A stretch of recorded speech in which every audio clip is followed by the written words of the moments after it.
What's up, everybody? Hope you guys having a good Saturday. I see you in the chat, Jean-Paul Leon, Sharp Young Minds. Jesus, how do you have that long of a username, dude? For those of you who don't know, John Paul is the head of TPUSA Berkeley, who I debated once and realized I live 10 minutes away from, so now we talk semi-frequently. Oh, gotta close the stream so you guys can't hear that. Hey, Rosh, how's it going?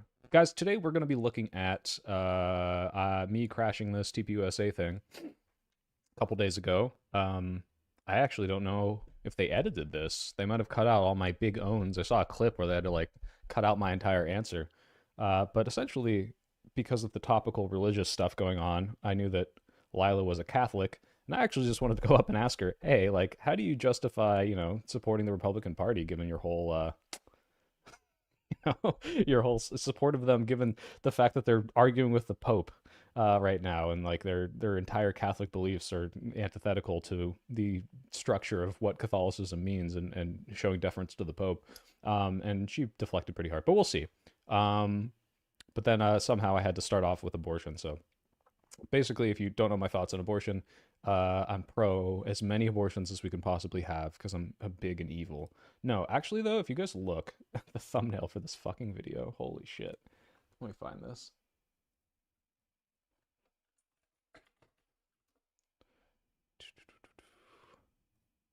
Look at this, guys.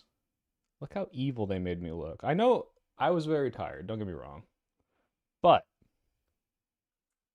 they made me look like I'm some sort of Krahan. That's low def. Can I make this bigger? Yeah. Oh, that's so stupid. Yeah, they like up the saturation and made me look like some like smug little villain, just like, God, I love killing babies so much. So that's interesting enough. Meanwhile, she's got her trad cath, shirt on, and perfect, pristine Vaseline smeared face. So that's interesting. But let's get into it. For a guy called Soy, you sure are beefy. Thanks, I try. That's the meme. I had a question about religion, but I'll start with abortion because I was interested in your sled analogy. You said, oh, well, a zygote, it's small, that doesn't determine its worth. We value. Oh, to be clear, she started off this thing with a huge speech, and she said this thing called SLED, and this is how you debunk pro-abortion people, and it was size for S, and it's like, well, a zygote's so small, and it's like, well, do we value children less than we do adults? First of all, yes. Sorry, adults can do more things. This is just true. Haven't you heard of labor theory of value? Um, what was L? Wait, yeah, John, do you remember? Thank you. Level of development. So it's like, oh, if it's more developed, then, somehow because it's zygote, it doesn't deserve worth. Environment, like whether or not it can survive outside the mother, and then, or no, that's degree of dependency. I don't remember. The point is, what frustrated me about this and just the abortion debate in general is there is one delineating factor between my beliefs and her beliefs. It's not that we shouldn't kill babies, it's that we should value something that, in my opinion, has no value. I don't value a zygote. I don't value potential. And I don't value it over material harm that is done to a mother. So, all she would need to do, and this is obviously not easy, but all she would need to do is prove to me that I should value a zygote. Because if you can, then I'm willing to overlook all of the harm that's done to modern day women, because it's like, okay, yeah, sure, some of you die from lack of abortion care, some of you have babies you don't want, some of you completely fuck your entire careers, but if that's the case, it's not outweighed by the fact that we're killing millions of babies. But I don't think we are. So you have to show me why I should value a clump of cells that can't think, can't feel, and if you can't, then you lost me there. So I'm trying to get at this because it's like, oh, you say the size of the zygote doesn't matter. Well, all right, what if the zygote's fucking 8 feet tall? I still don't care. It's like it has potential, but it has no feelings. It has no thoughts. It has nothing of me to value because it's not that yet. So Short people, tall people. I think if a zygote was 6'7", I still wouldn't care. I would still be okay with getting rid of it. So, what actually is the value of like a single cell organism? Why is that something that I should consider murder when we're getting rid of it? Because the only difference between that tiny, tiny human life and you is time and nourishment, the opportunity to develop. Right, but that's still a really big difference. It doesn't have hands. yeah, and so, oh well, the only difference is it hasn't developed yet. It's like, yeah, well, okay. The only difference between a sperm and me is that it hasn't met an egg and had 9 months to develop in a womb. But I don't fucking scoop all of the cum and shove it back in on the off chance that every single one of those isn't going to become a baby. I need to like, maximize that. It's ridiculous. It's just not a good argument. Um, it's this whole thing hinges on potential, and it's just not enough. It can't feel pain. It doesn't have Wait a thought. minute. John says, I think an 8 foot tall zygote would be pretty valuable because it's an insane scientific phenomenon. No, man, I would extra kill that one because that means it's going to turn into some giant freak and we got to get rid of it. I mean, it's If completely someone is different in every born way, shape, without or hands, form. do they not have value? No, but if it doesn't have If hands, a someone has brain, or can feel pain, can experience. And then, yeah, here she tries to like compartmentalize and say, well, what about a person without hands? I'm like, notice how the person without hands still has a face and thoughts and can feel pain and experience. Thought and as a single cell organism, it doesn't really have a lot If of someone value has a to me. condition where they can't feel pain. You keep saying someone because you're Yes. saying personhood, right? Personhood is any human life, but can you really look at a single cell and say that's a person? Yes, 100%. In what capacity is it a person like me and you? I would say it's a person as much as you and me because it's In an what individual human capacity? life. Are you familiar with the law of biogenesis? I'm not. The law of biogenesis says that if there is a offspring that is of the same species as a mother, if there's an offspring of a mother and a father, then they are the same species. Yeah, and so she goes, oh, it's the same species. I'm like, okay, that's not personhood. You're dodging to, well, what is it then? Is it a rock? Is it a dog? No, it's a human. It's like, no, it's a clump of cells with human DNA. Okay. And they are. I didn't say it wasn't a human life. I'm asking you, So, why is it a so it person? is a human life in your view. Oh yeah, of course. So you're saying, so which human lives are persons in your view? I think personhood comes from consciousness. It comes from a personality that develops over time. So it's really hard for me to look at something that has zero capacity to do anything a human born or even weeks prior to being born can do and say that's a person. So you're saying that in order to be a person, you need to be conscious or have consciousness? At Where's least your the standard? capacity for consciousness, at least the capacity for thought, the capacity for pain, the capacity for a lot of things that a zygote simply doesn't have. Well, let's explore that more because your argument is that if you don't meet the standard that you're trying to define here, then it's okay for someone to kill you. Well, I don't That's think where it's you're killing, going with but this, right? yeah, pretty much, yeah. You can be aborted, you can be killed Yeah, if sure. you don't have the standard. So it's very important. If you're going to argue for some people to be killed, that it's okay to kill them, you need to be crystal clear about who these people are. So she does this a lot during this conversation where she does this, like, hey, shouldn't we err on the side of caution? And I wish I had articulated this better. Because again, I wasn't going in to have an abortion debate, ironically, given what this event was. I wanted to talk to her about Catholicism. And I also didn't know how much time I had, and they started like doing the, pointing at the watch thing. But it's like, look, if there's like a person, well, you'll get to the Bush analogy later, but essentially, if you're wrong, then millions of people are being killed. And if I'm wrong, then they're not, and maybe, people are being hurt by abortion laws. But the difference here is I can look at a zygote and know for sure that this doesn't have value to me in the way that I value a person who is born. I can see that. Now, if you can convince me a reason to value that potential, that would change my mind. But in that case, it doesn't really matter that it's like, if you're wrong, if I'm wrong. What I see is there is material harm being done to persons, born persons, women, and that I value more than the killing of however many zygotes. And so unless you can make that distinction here, there is no, oh, I'm erring on the side of caution. The caution is I want that harm not to be done to current day women. So And the why it's okay to kill them. Okay. So you've kind of thrown out, well, consciousness, capacity for pain, Yeah, sure. different standards. Give me the definition of and this is where she thinks she got me, and I know because she tried to hinge on this super hard, and this is where they clipped, but it's like, well, you can't define it. And I turned this around on her, and she dodged it super hard.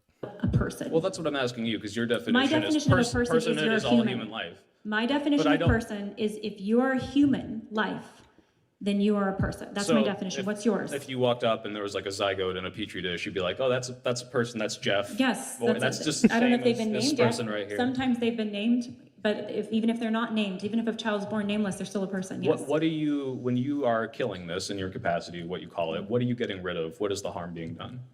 You're destroying an innocent human life, and that's always wrong. So I'm curious about for you See, to if I had prepared more for this, I would have been to lock her down more on definitions, because she'll keep jumping between human is the same as person is the same as species, and it's like, if human just means anything with unique human DNA, then it's meaningless, because a person is going to be just fundamentally different from a zygote. And this is just empirically true. If you look at a person, They can speak to you, they can communicate, they can feel. If you look at a zygote, it can't. So you have to be able to distinguish those things. Why is that zygote a person and she can't do this? And then she just keeps jumping in circles. Tell me, because you're the one making the argument. Fucking John told me not to bring the hat because he's like, I might need to sneak you in or something. I don't know if we'll let like an influencer in. They might be upset about that. I was like, okay, I'll just, go in normal and casual. I don't want people like crowding me or anything. And then he gets in. The first thing he asks me is, where's the hat? I'm like, motherfucker. I mean, that abortion's okay in some cases because they're not persons. So Oh yeah, do you like how I'm holding this like by pinching it? Like a little dainty pinch. for you to tell me, because you're the one making the argument that abortion's okay in some cases because they're not persons. So I want you to tell me what's a person. You I haven't don't know told if me I yet. have a very specific definition of person, but I Well, can. that's a dangerous Just thing. because if I'm not following a continuum fallacy, I can still look at something and say that's definitely not a person. I can say that speaker's not a person, and just because I don't have a definition, I can still look at things and say that is not one. And No, I can you- look at a single cell organism, and in every capacity, it's not a person. I have no problem with that being aborted. If your So- position is that it's okay to kill non-person humans, but you can't define a person, then don't you think that's a little bit dangerous? So this is actually a fair argument. And I'm going to counter this, obviously. But if there's some arbitrary line where this happens, where it's like, oh, this is now a person, doesn't it matter where you define that? That should be pretty fucking important, right? And I think this is a valid criticism. Just like any, pro-choice person. If you think that at some point this becomes murder, right? It must be. And it's not. The vaginal canal is a magical, gateway that once you pass through, it's now a person. Like there's almost no fundamental difference. You're literally just in the womb or out of the womb, right? There is some point where this happens. Unfortunately, and we'll get into this, it's not a defined line. It's not the same for everyone. And sometimes you have to make prescriptions on this. So you have to pick a line, and there's going to be some collateral damage there. It's going to happen.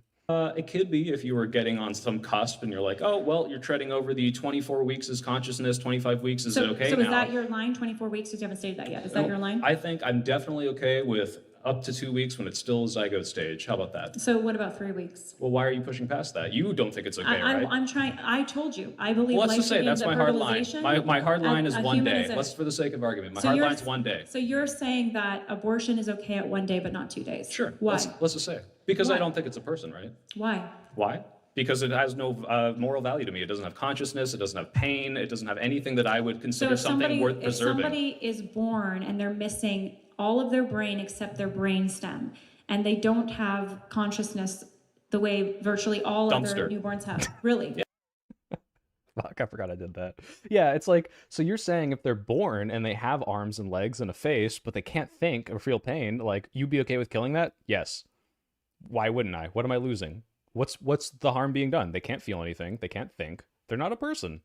They're just a husk. They're a ball of meat that has nothing of value that I value. And it's like, okay, like, all right, cool. Get rid of it. Now, maybe if they can develop the capacity for that in the future, I could understand the argument in the same way I can understand the, like, hey, I don't want to get rid of a zygote because this might undo itself. Like if there's a person in a coma and there's like a 10% chance they'll come back, do you pull the plug? And it's like, oh, okay, yeah, maybe we can preserve this. I understand. Well, the coma's different because they had experience before, but let's say the baby is like born brain dead, but you think, oh, maybe there's a 10% chance they come back. Oh, okay, I understand a little more. That said, you're still not getting rid of anything, so don't have a problem with it. Yeah. If they don't have the capacity for thought, I don't care. So you would say people with severe intellectual disabilities should be put in. And then, oh god, I wanted to be a little more mean, but she was nice. We met before, but it's like, oh, so you're saying, mentally disabled people should be killed? I'm like, well, hold on. Mentally disabled is not absence of consciousness. It's just you can't think as hard. Dumpsters. Wait, hold on. You said they couldn't think. If they have an intellectual They're disability, missing, that's I'm a talking totally about different an thing. example like Baby Jax. He was missing his brain except for his brain stem. Is this the person who couldn't exhibit any thoughts, right? That could only, His parents there was just believe motor that function? he loved Well, I don't them, care what his he loved parents them. believe. This is what So medical you would science said. dethrone Baby Jax in the dumpster. I is what don't you're think saying. Baby Jax was even a baby. I think it was a husk, a human shell with no thought. There was nothing there to value. In the So same how way a much of the zygote brain has has nothing. to be there for you to consider Enough to them consider, valuable? enough for them to make consciousness, How and do he you couldn't do it. how do you define consciousness then? If there's any response, if there's any brain activity that you could exhibit, and Baby Jax so did you're not saying have if that. there's no brain activity, then they're not. Let me look up this Baby Jax thing. Was this true? Even if you were ableist, that's by definition ad hominem. You need to actually rebut your point. True. Wait. Open a new tab here. What's Baby Jax? Who's this character? Is it JAX, or am I just having Mortal Kombat syndrome right now? Baby Jax, JAKS. Abortion?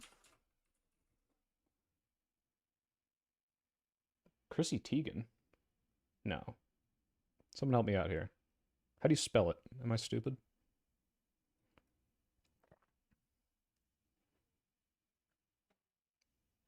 Soy pill sending baby Jax to the summer. Is it a meme? No, it's a real thing, right?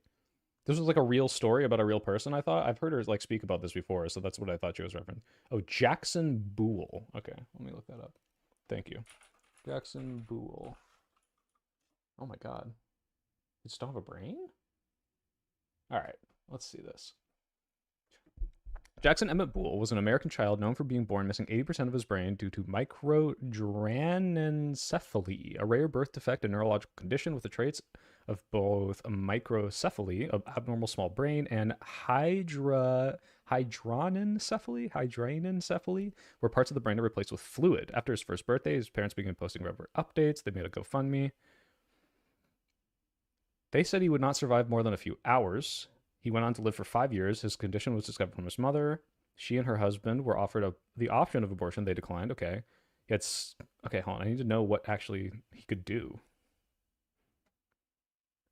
Constant seizures fed through a feeding tube. Jesus. Even if they were conscious, this is one of those like, okay, you can live, you can never develop, you're constantly just in pain and agony, but I don't want to kill you. It's like, oh man. Over time, public attention brought both support and criticism. Blah, blah, blah, blah, blah. Okay, here. This looks good. The father of the baby, who celebrated his first birthday despite being born with a rare birth defect, has responded to critics saying the family should have aborted it. Jackson turned in August after doctors gave him just days to live. He had microhydranencephaly, blah, blah, blah, blah, blah. I'll never understood how choosing to carry Jackson and give him a chance to survive could ever be considered selfish. How is killing him immediately the better alternative? First of all, just by the pictures, this doesn't look like a completely brain-dead baby, but, you know, it's hard to say. He doesn't have a brain, but...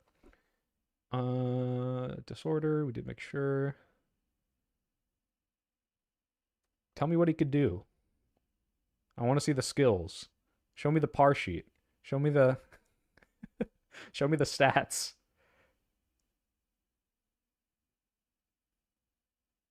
They recognize their family. They learn to communicate. Jackson is certainly on his way in all those aspects. Is that true?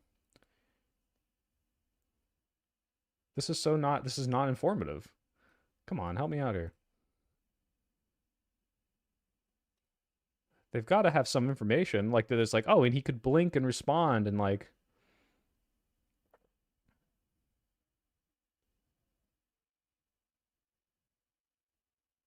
I love you so much. No, this is just like sadness. Okay, is there like a what could he actually do? He defied the odds how? Because he lived longer than a few days or because he actually like showed brain activity and did things? No doctor could tell us what was wrong, what to expect. We didn't make sure to ask if he was in pain or suffering, and we asked if there were any risks. Since the answer to both questions was no, well, if he's not in pain and he's not suffering, then obviously abortion isn't necessary. If he's having seizures and being fed through a feeding tube, then I would consider this pain and suffering. But maybe they said no because he didn't have the capacity to experience it. So it's Tim Pool when he removes the beanie. Oh, God. Had there been any suffering other than Jackson possibly not being able to live outside the womb because of his concern, then we certainly would have had a different discussion. He can't eat on his own, relies on a feeding tube, but his dad tells him that's the only differences between him and most other children. I want to hear what the doctors are saying. This is so unhelpful. Does anyone fucking have something?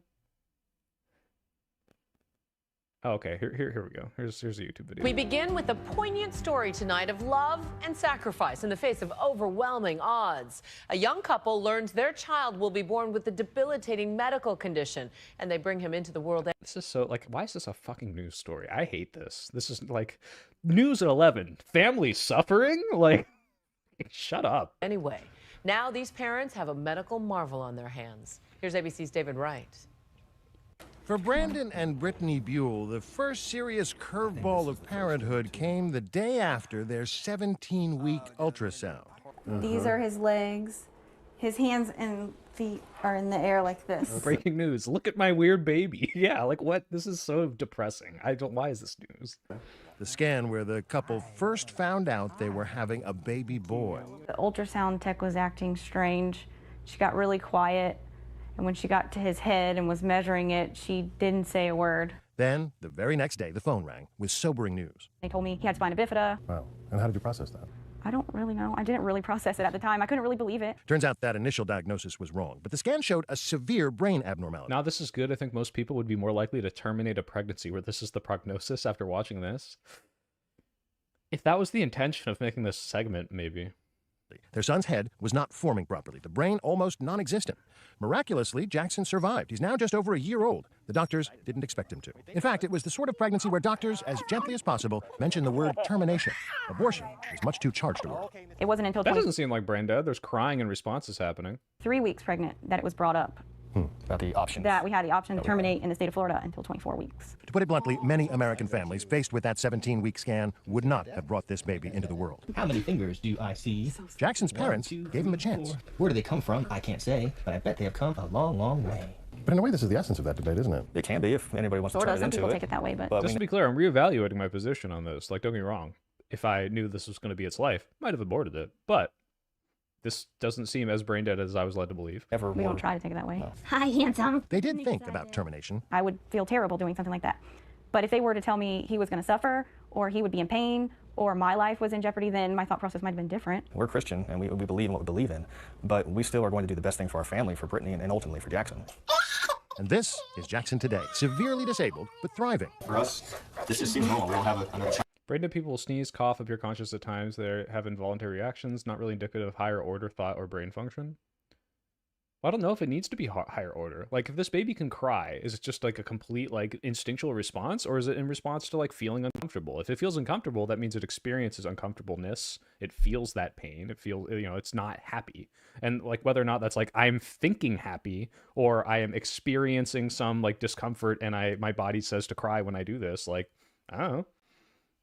That's like, you know, let's say it's like lobster level. I don't think we should fucking just stab lobsters.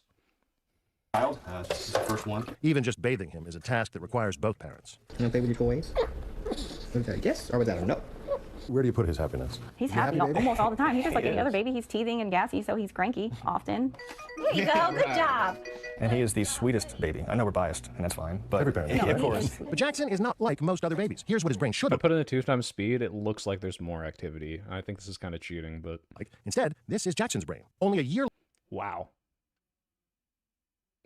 Jesus. later did neurologists at Boston's Children's Hospital come up with a proper diagnosis. Yeah, no, if he can feel pain, then I'm not fully sold on the entirely brain dead, no response thing. However, that's also an argument to abort it. Like, I don't want this like child to live 6 years, never experience anything, and then just die in darkness and agony. So Microhydra and stuff. Dr. Heather Olson saw Jackson in August. How much of the brain is there? So very little. Will he ever be able to talk? I would be shocked if he could. Will he ever be able to walk? Independently, very unlikely. There's no prognosis. Doctors are surprised he's made it this far. Do you have any sense as to how long he can survive with this? I don't know. I don't have a crystal ball. It really depends on the medical complications. Such a good boy. He's only made it this far with the help of his parents. Jackson gets nutrition through a feeding tube.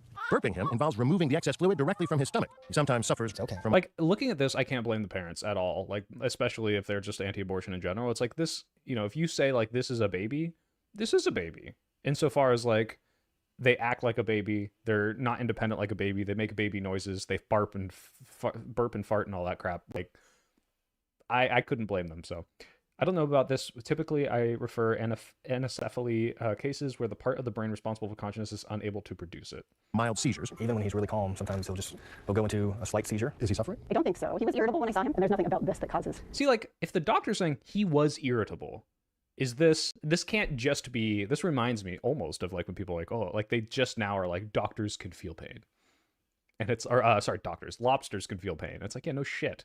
Like, the idea that they couldn't like experience this is like, this makes perfect sense to me. I think that should be the intuition. And then if you can prove they can't, that's a different story. But if he is irritable, implies like all right, like something in this brain is causing discomfort. And it's not just a, hey, make this noise. It's like genuinely like, ooh, I'm stuck, or I feel sticky, or I feel hot. Like, if they can experience that, I would consider this a level of consciousness that is not brain dead. pain per se. Pain and suffering are not necessarily the same things. In the end, the doctors themselves say that science alone can't answer that question. And what is his quality of life? Again, I met him once, so I don't have a full appreciation of that, but I would ask his parents. Can you press the buttons? How he's able to see the lights on his toy turtle is baffling because the cerebrum is so small as to be practically non-existent. You gotta press the button. Mommy can't do it for you. I'll remind you. See the big red button?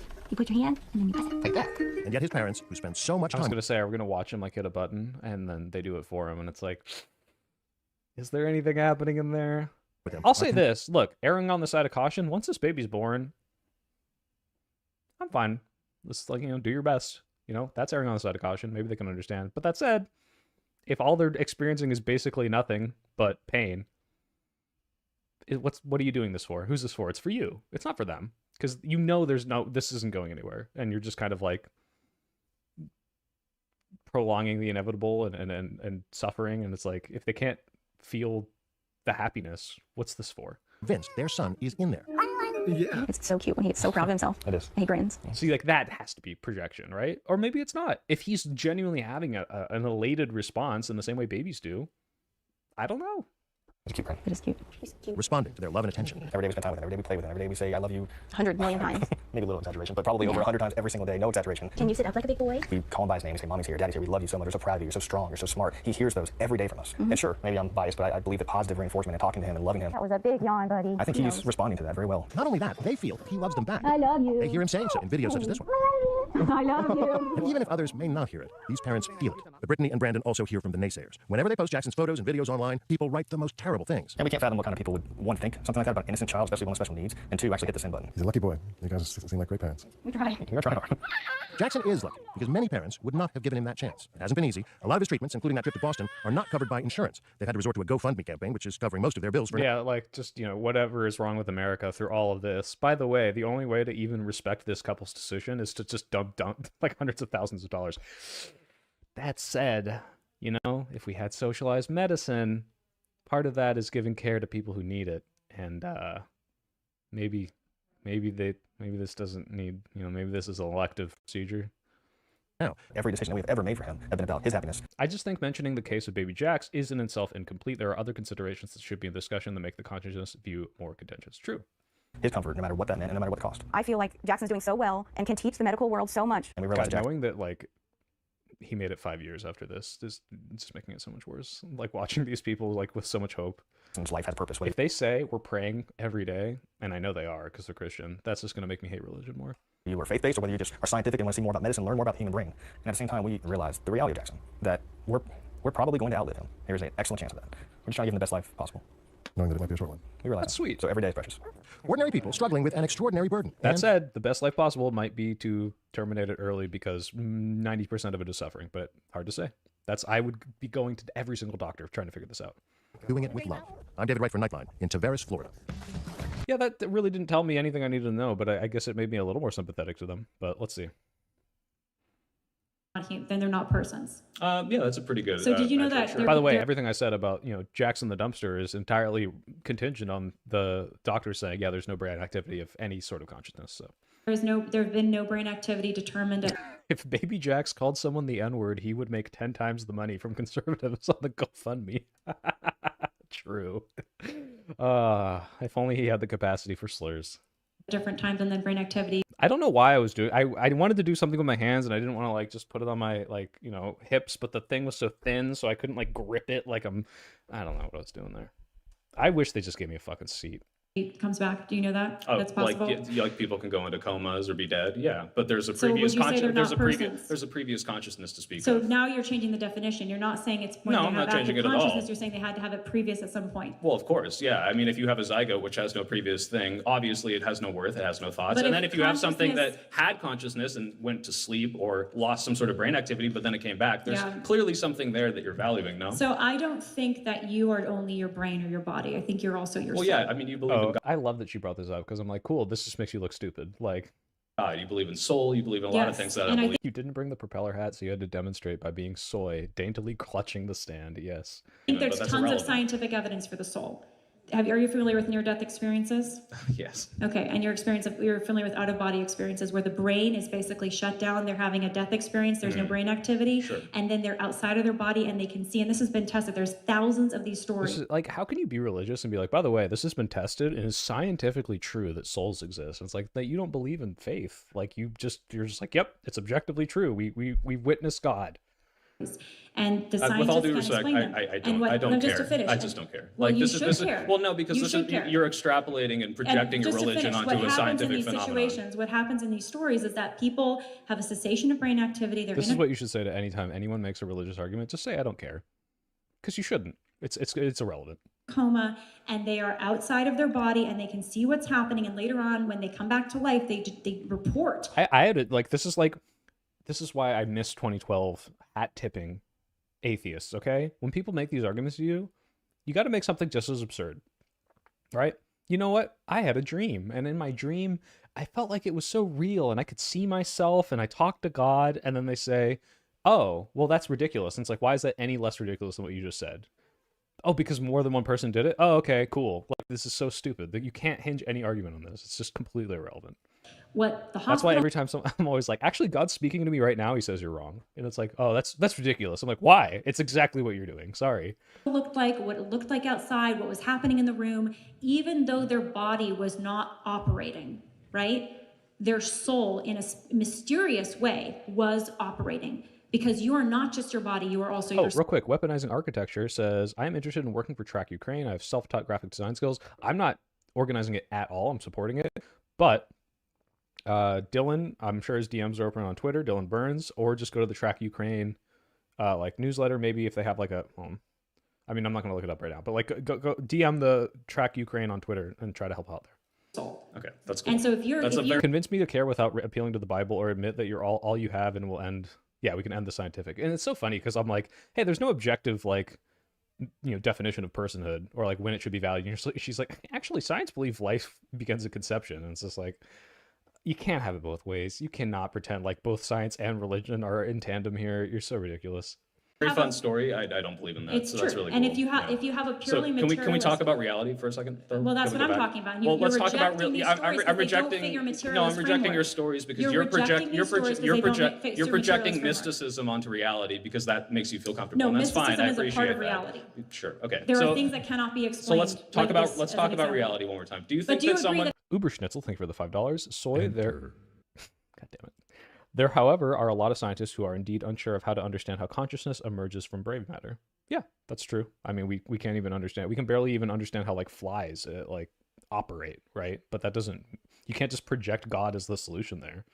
Maybe it is. I'm not going to reject that. Maybe I'm agnostic, but you can't fill in the gaps with something that has absolutely no evidence and tell me, and yep, we got to do it.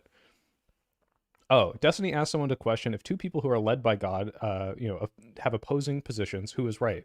Yeah, that's every religion. Why are Catholics right? Why aren't Protestants right? Why are Muslims wrong? Like, this doesn't make any sense. It's completely ridiculous. And I don't understand how a single person can ever pick a religion unless they've had an objective experience with it such that it's like, I basically know it's true. And even then, it's like, how do you know that wasn't just you filling in the gaps of some surreal out-of-body experience that's completely scientifically explainable? But at least you have a little more credibility there. There's some things that cannot be explained. Like yes, this. but I don't just fill in God because I don't have a better answer for that because I actually have to prove these things. Exists? I don't want to talk about religion right now. It's so boring. You said earlier. This was so funny because I actually did want to talk about religion, but not in the middle of the abortion debate. Well, I have a question about your religion. I don't want to talk about whether or not God exists. But real quick, do you think that someone should go to jail for getting rid of a zygote at one day? I think that anytime, whether it's a zygote or anything else, By the way, this is like the best abortion debate. Like, if you want to get more people on your side, you're not going to convince them with this, but like, just make them explain their prescriptions, because it's fucking insane when it's like, oh, we have reason to believe that you might have like killed a one-day-old zygote with no face and no arms and no legs and no pain and no consciousness. Jail for life. It's murder. It's ridiculous, and most people don't feel good about that. You should be. I liked your use of Loki's wager when you asked about her asked her about the age of consent. Or you already watched it? No spoilers. Be held accountable. Now, what that looks like No, depends wait. on Just to the be clear, circumstances. you think they should go to jail for It life depends because on it's the murder. circumstances, They aborted their one-day fetus. They should go to jail If for they life, right? It's intentionally and murder. willfully, there Yeah. should be penalties, yes. Okay, so we should just be locked. Do we need to rehash the scientific debate around this topic? I demolished you last time. Hey, you can call me right after this, buddy, if you want to be on stream. Up millions of women No, if they at I all. don't think that. Wait, and why not? Because I think that You think if it's make- murder, right?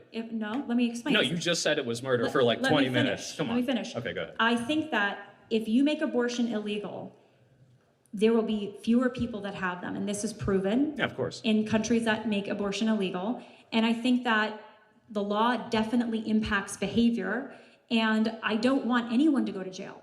By the way, I didn't bring this up, but like if I was more prepared for this, this is when you bring up like, and this might sound like a non sequitur or whataboutism. It's like, okay, why don't we do this with gun laws? It's like, obviously this is not going to completely get rid of abortion. It will reduce them to some extent. I think abortion laws, you know, like reduce it by X amount of percentages in certain areas. If you close clinics, it's going to make it harder. If you make, you know, misoprostolone, I forgot how to pronounce it, illegal, it's going to happen less often, but it does not get rid of abortion. And you're still saying, hey, any woman who does this, whether they stab a third trimester baby like through their womb with a knife, or you're at lunch at work, you could just go back into the DMs. But if I go back in the DMs, Meat Pill, I creamed you. I totally destroyed you. I'm just imagining it that way. But no, maybe we'll talk about it later then. But yeah, it's like versus like, oh, you know, they like drank a little knowing they were pregnant by a week and they miscarried their zygote. Both of these things should be locked up for life. They both deserve life in prison. That's insane to me. And you have to like acknowledge that that is the case. So anyone to go to jail. The Smartest Kid says, I'll debate you, Soy Pill, EZW. Oh, maybe I'll have you on. Let's see. But if you willfully and intentionally, and those things have to be proven, choose to kill a child, whether they're born or unborn, whether you're a man or a woman, by the way, because there are men who coerce abortions. To be clear, guys, the Meat Pill is my friend in real life, and we kiss and do gay stuff all the time. Then yes, you should be held Or accountable. trans men, I agree. That's very brave Or of what? you. Trans men, I appreciate that you're freaking Sure. out for the pregnant trans men of Berkeley. Whatever you No, that want was to just call me trying to yourself, do a if you stupid intentionally kill an innocent human life, I think there should be criminal penalties. Okay, I think that's an insane society to live in. But Well, that's a I society wanna we ask live my in real for your question. life. We Well, live no. that way for you. Why live do that you way want for to take me. that away for the rights of babies? wait, what? No, We live I that don't way want for you. to. If I don't someone want to tries to lock take up your women. life, they get criminal penalties. Do you want people I to be look so thrown in jail young if your there. life I gets don't. I'm like fucking exhausted on 3 hours of sleep, and I look like a hollowed out ghoul, but thank you. I don't want anyone to go to jail for killing one-day-old zygote me. I think that'd be totally fine. So you would have been fine if you had been killed pre-birth. you're saying. Yeah, I That's would. sad, I 'cause think I'm that's glad you're fine. alive. Well, I'm also I'm glad glad I'm you're here. alive, but frankly, I don't Hey, think. they cut out the part I forgot. She mentioned she recently had a miscarriage, and I genuinely at the beginning, because I, you know, have people in my life that this has happened to, and I was like, hey, like my condolences. That's really awful.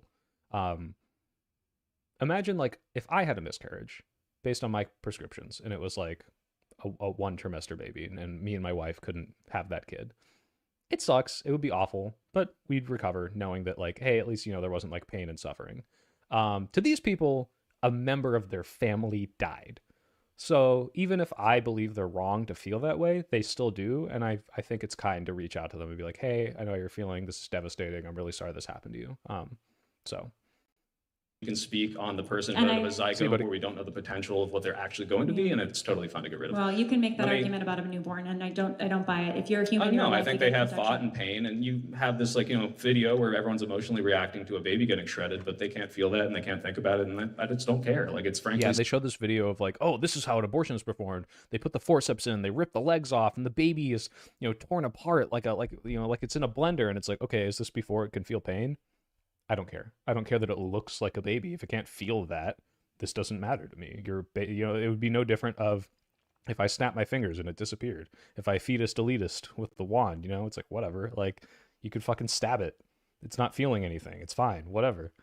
something So you're that saying if you're someone- not causing actually direct harm to anything Yeah, I at mean, that point. you've so. thrown out a lot of these different, you know, I would call them very arbitrary standards the mic for fell out of its determining stand. personhood and protection from lethal violence. And Well, you you've can thrown call it out- arbitrary, but you can Oh, look. does Soy's position on abortion commit him to veganism? Yes, if I was consistent. I am logically a vegan, and I don't live my truth.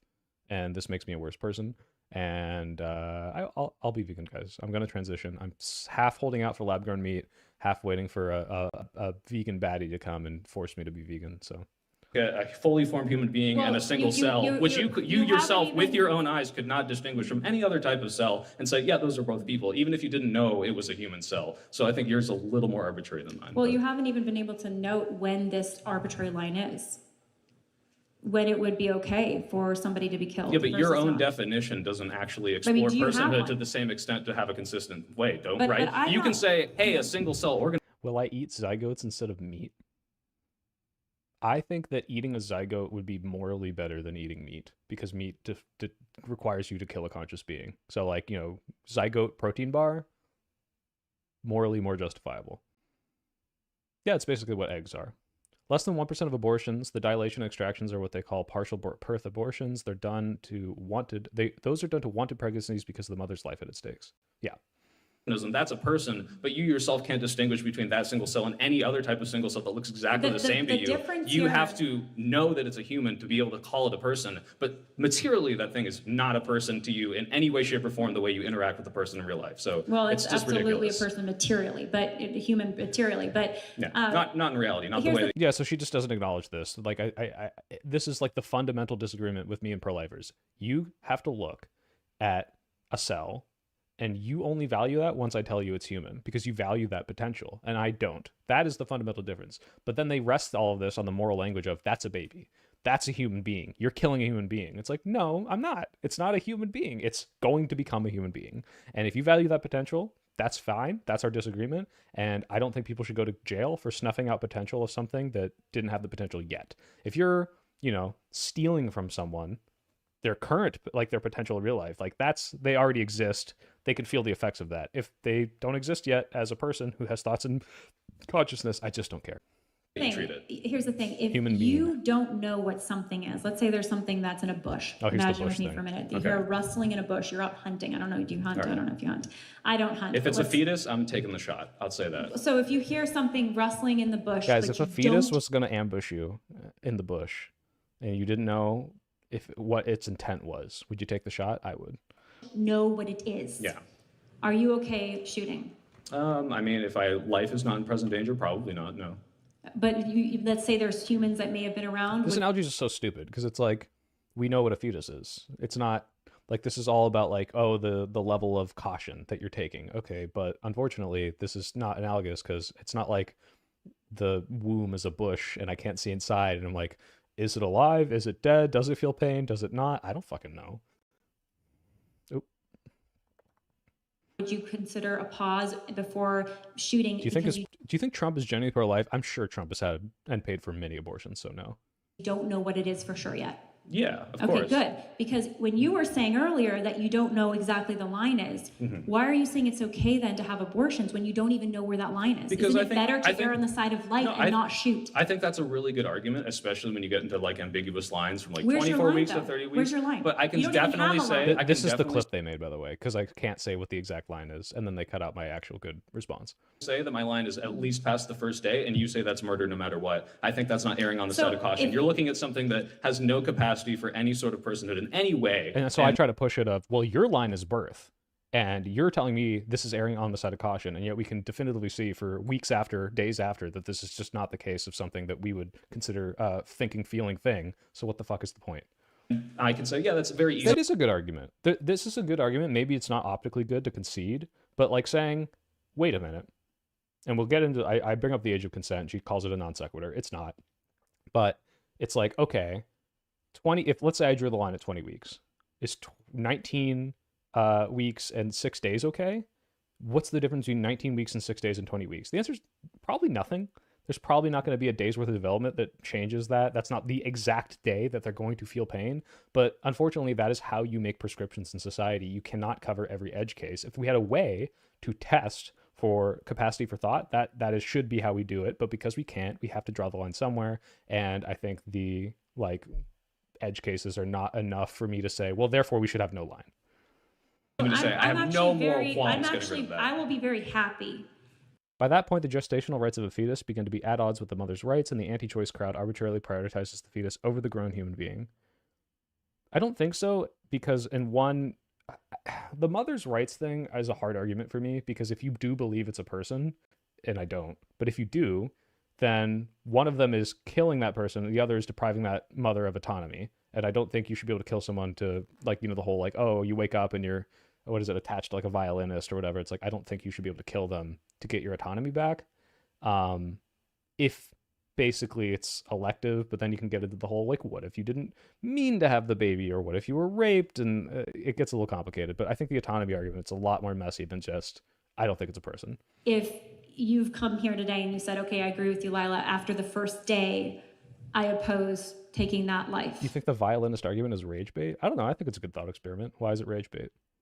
Okay. Is that where you're at? I don't think you would be. You think I I'm would okay. be- I would see You that as think I'm huge okay progress. with murdering? No, I would see so that as many huge zygotes that are a progress. day. Well, No, it's I would see it progress. as huge That's not progress. my line, clearly, but Well, what is obviously your you line? think it's murder. What is your line? I don't want to discuss my line. Actually, can I ask you my religion question? You are here to. By the way, the reason I deflected there was because I think John was like, oh, you know, we're running out of time. Next person. And I've been talking the most, and I'm the first person up. So I'm like, I really came here to ask this one question. I'll do a little abortion, but now we've been going on for 11 minutes, and I want to ask it. But we'll get into it. Under their framework, it's internally consistent, but they have an established fetal personhood. Yeah, of course. Support abortion, and you won't tell me when you think well, it's okay. no, I'm here to you're contribute to the saying- I conversation. see Miguel here in the back. Look at him. That somehow I'm the one with unreasonable standards. You don't even have a standard. Because then we'll have a whole conversation about consciousness. I think it's around 20 to 24 weeks. We You can talk think about it's that. around, so Yes. you are We can dooming talk a about whole that. group of people, humans, to death. You're saying they should. What? All the comments on this YouTube channel that's a pro-life abortion like advocacy campaign are hating on me, the person who's advocating for the murder and genocide of millions of babies? That's crazy that they're also mean to me.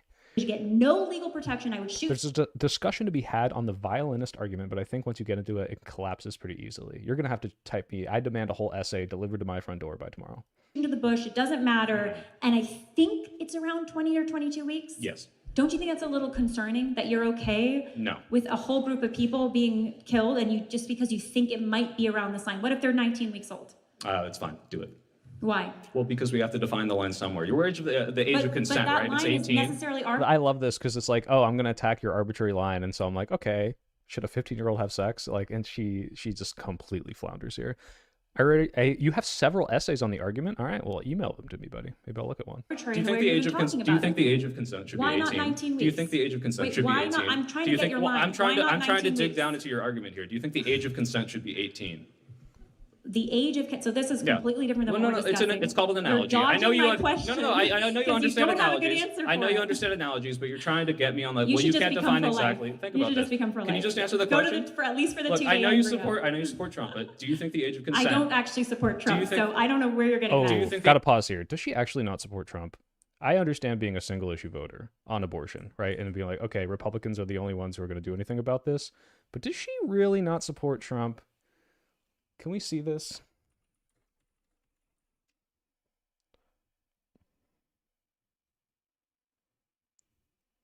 When Lila Rose met President Trump.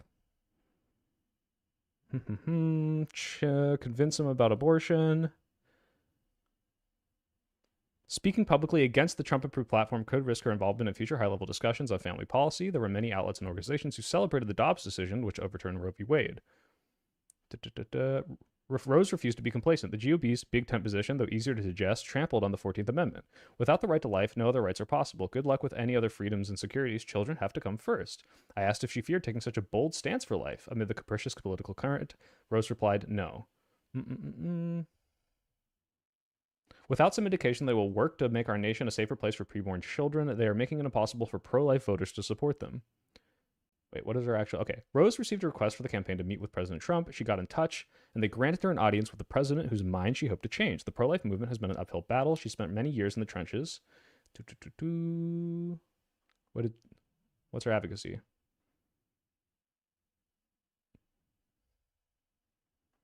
This is so nothing.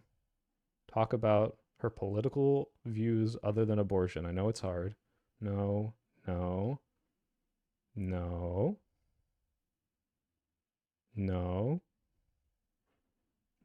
Someone find me a tweet of hers where she's either like fully endorsing the Trump campaign or not. Hopefully by the time my children are old enough to see my work, we will have vanquished most, if not all, of abortion industry. It could be part of the historical record. President Trump has a kind of a mixed posture. He seems vacillate? I've never heard this word. Vacillate?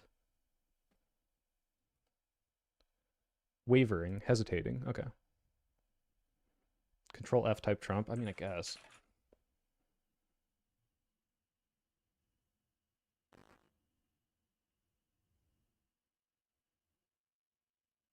This isn't enough though. She just says like obviously she's gonna vote for the Republican Party, right? Like this makes sense. But like my understanding was she was like MAGA.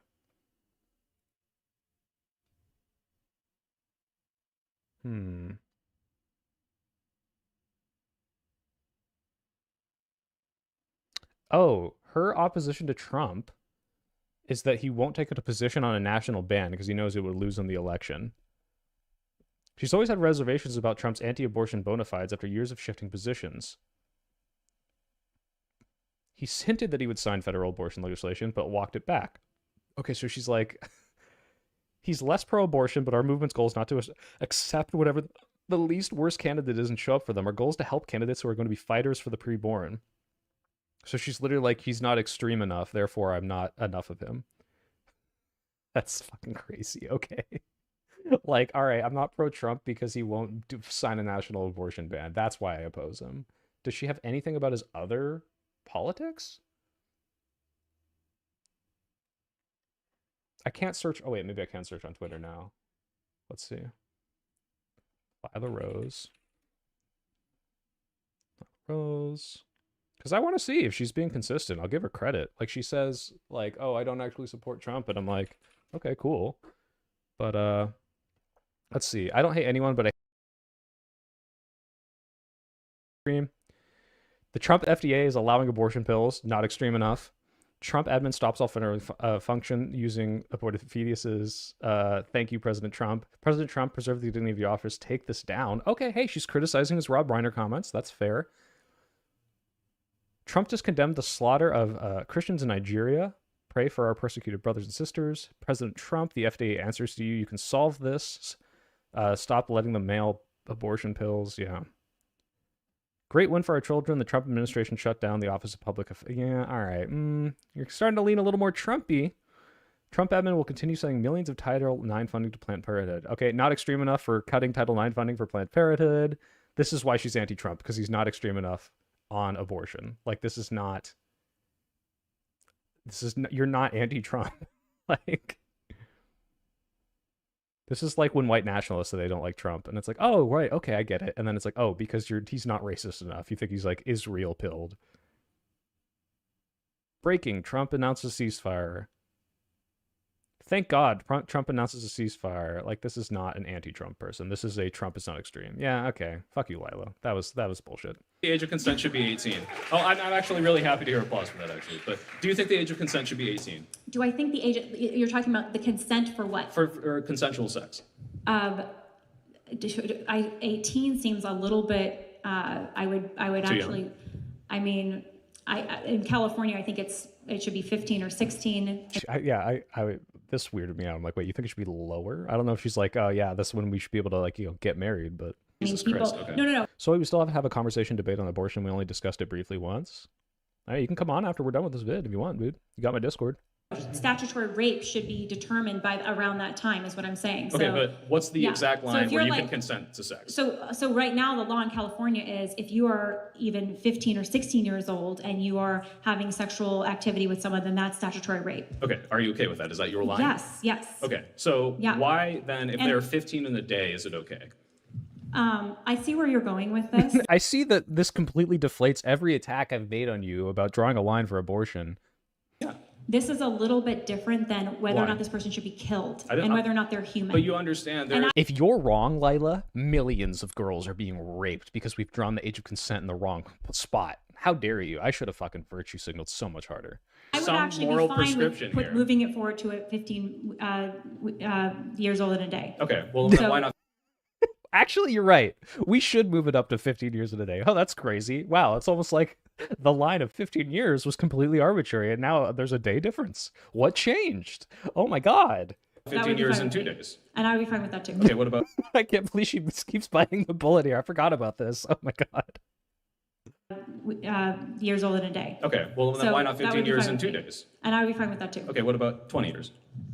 I think then, I mean, it depends on the. Well, I why guess don't you have an the exact line here? It seems like you can't define an exact line, this is different, though, my friend. Well, It's no, it's different. exactly the same No, it's thing. not. Because It's what's not. We're talking happening about is killing you're people and making it incapable, okay to and kill you're people. talking about That's very raping different. children potentially if you No. define this line wrong, No. right? No. No, Oh, I guess by I the did way, do it. Thank anybody God. Yeah. who who rapes somebody, it doesn't matter their age. Well, you said it's it's rape. statutory. So no, yeah, that's not true. It's statutory, yeah. Well, yeah, if they're 18, it's I fine. see And where if they're you're going, 17 and but it's I don't- consensual, it's I don't statutory think, rape, I right? don't think where you're going follows in any way. Well, I think you're dodging now because you have- understand that asking someone to draw a defined line is actually very difficult. And while you can say, hey, I don't think a 14-year-old should have sex with a 20-year-old, that's very wrong to you, and that's fine, and that's good. You can't draw the exact line, but we have these lines because we have to define them legally. Otherwise, we'll never have a totally standard. different when So you're while talking you about might be able killing to, people while you and might be saying they're able, not while persons you might be able to anymore. So I put, don't while think it you might follows be at able to, all. while you might be able to What point about at a driver's while you might license, be able to, voting, yes, alcohol exactly. age? You're making my But argument in for all me. of All those of these things situations- need defined lines, right? And the But- problem. but that What about does not- trying?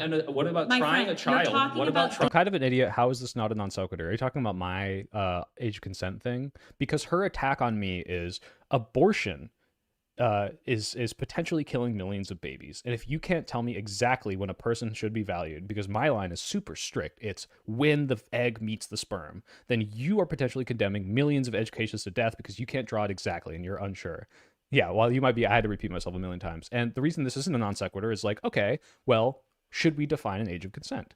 Because there's no non-arbitrary way to define this. There are probably 17-year-old and 364-day people that can consent and have the full capacity to have sex with an 18-year-old, and no one would have an issue with it looking at it. And there are probably 30-year-olds who shouldn't be having sex. And yet, we don't define the laws based on these edge cases. We have to draw the line somewhere that makes the most sense, that makes the best for all of society. And if you can look at that and say, oh, wow, you're right, there is an arbitrary line, and I have to just put it somewhere that causes the least amount of harm. And for me, the least amount of harm is not restricting women's access to abortion. So definitely past a few days, which is not what she wants. She wants all abortions gone. Then you are acknowledging that your line is also arbitrary and doesn't make sense and doesn't make society better.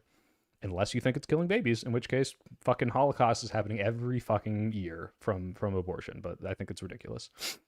Did you ask her stance on Gaza? I'm not that left, guys. Sorry. I don't bring up Israel in every conversation, no matter what.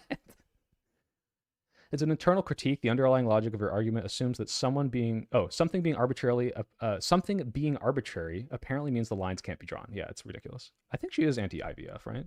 You're talking about deciding whether or not trying a someone's child human as or an not and they adult? should be killed. It's not the same. I'm sorry. You're not going to but persuade me. you're It's not the talking same. about is like, oh wait, you don't think I'm going It's to not make the you same. pro-choice right now? That's It's crazy. not. That's very bad It's faith not the of you. same. You're Can I almost ask pro-life. my At religion question? 2 days old of the baby, you're almost there. You were You know saying. what? I'm okay So with we pushing it got up. close. I'm pushing it up to 3 days now. I think it's okay now.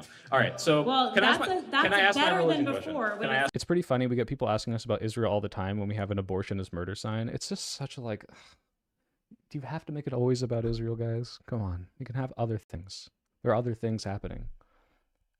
Sounded like you were okay at 24 weeks. I really want to ask my religion question. Can I ask it? You want to go religion now? Yeah. Well, it's Sure. not a Let's religion do it. debate, but I'm this What's is your genuinely faith? curious. What, do you have any faith? I'm like super atheist. I don't like religion. Super but, atheist. Yeah, So like, there's it's like no above. God Like no, I believe or it. I gods believe in or- like a super. You said super. I can't believe I like played into this. But I was like, what? Are you really trying to interrupt me when I just say that I'm very atheist? This is so stupid. Absence of God that controls everything. But So let me there is explain. a God that is the super absence of Yeah, God. I that just want to ask my controls question. everything. I'm just being stupid. Okay. Lila, so I saw that you were commenting on like the recent like Trump Pope rumble, and this is So why gonna did you sound. think I love Trump from that? I was taking the I Pope thought, side. Well, I'm assuming that that's interesting, and that's what I wanted to get into because I assumed you vote Republican, right? You're here TPUSA. Did you vote for Trump? I vote for the most pro-life candidate typically. Yeah, single issue voter, Yeah. right? Well, I consider other issues 100%. I look. How could this doesn't make sense to me? If you think abortion is genocide, this is like the a genocide, Kamala abstainers on the left. If you think a genocide is happening, why would you not vote for the people who are doing everything in their power to stop that? Like, why would you not be single issue? I don't know. Unless it was somehow more people are dying outside of the millions of aborted babies. Doesn't make any sense. But all the other issues. I think if you But think it's at like the end of the genocide and day, murder, this should be your single issue, and I 100%. respect that. I'm To be glad clear, you see that. like Thank you literally think millions of Yeah. people are dying. My question is, They are dying. and this is going to sound like a And by gotcha. the way, tens of thousands of babies are dying after 24 weeks, Wait, which is your line. back You to should care religion. about. It's fucking like I'm trying to like grant her anything. It's like actually they are. It's like please just take the win. I'm trying to be nice to you. Back to religion.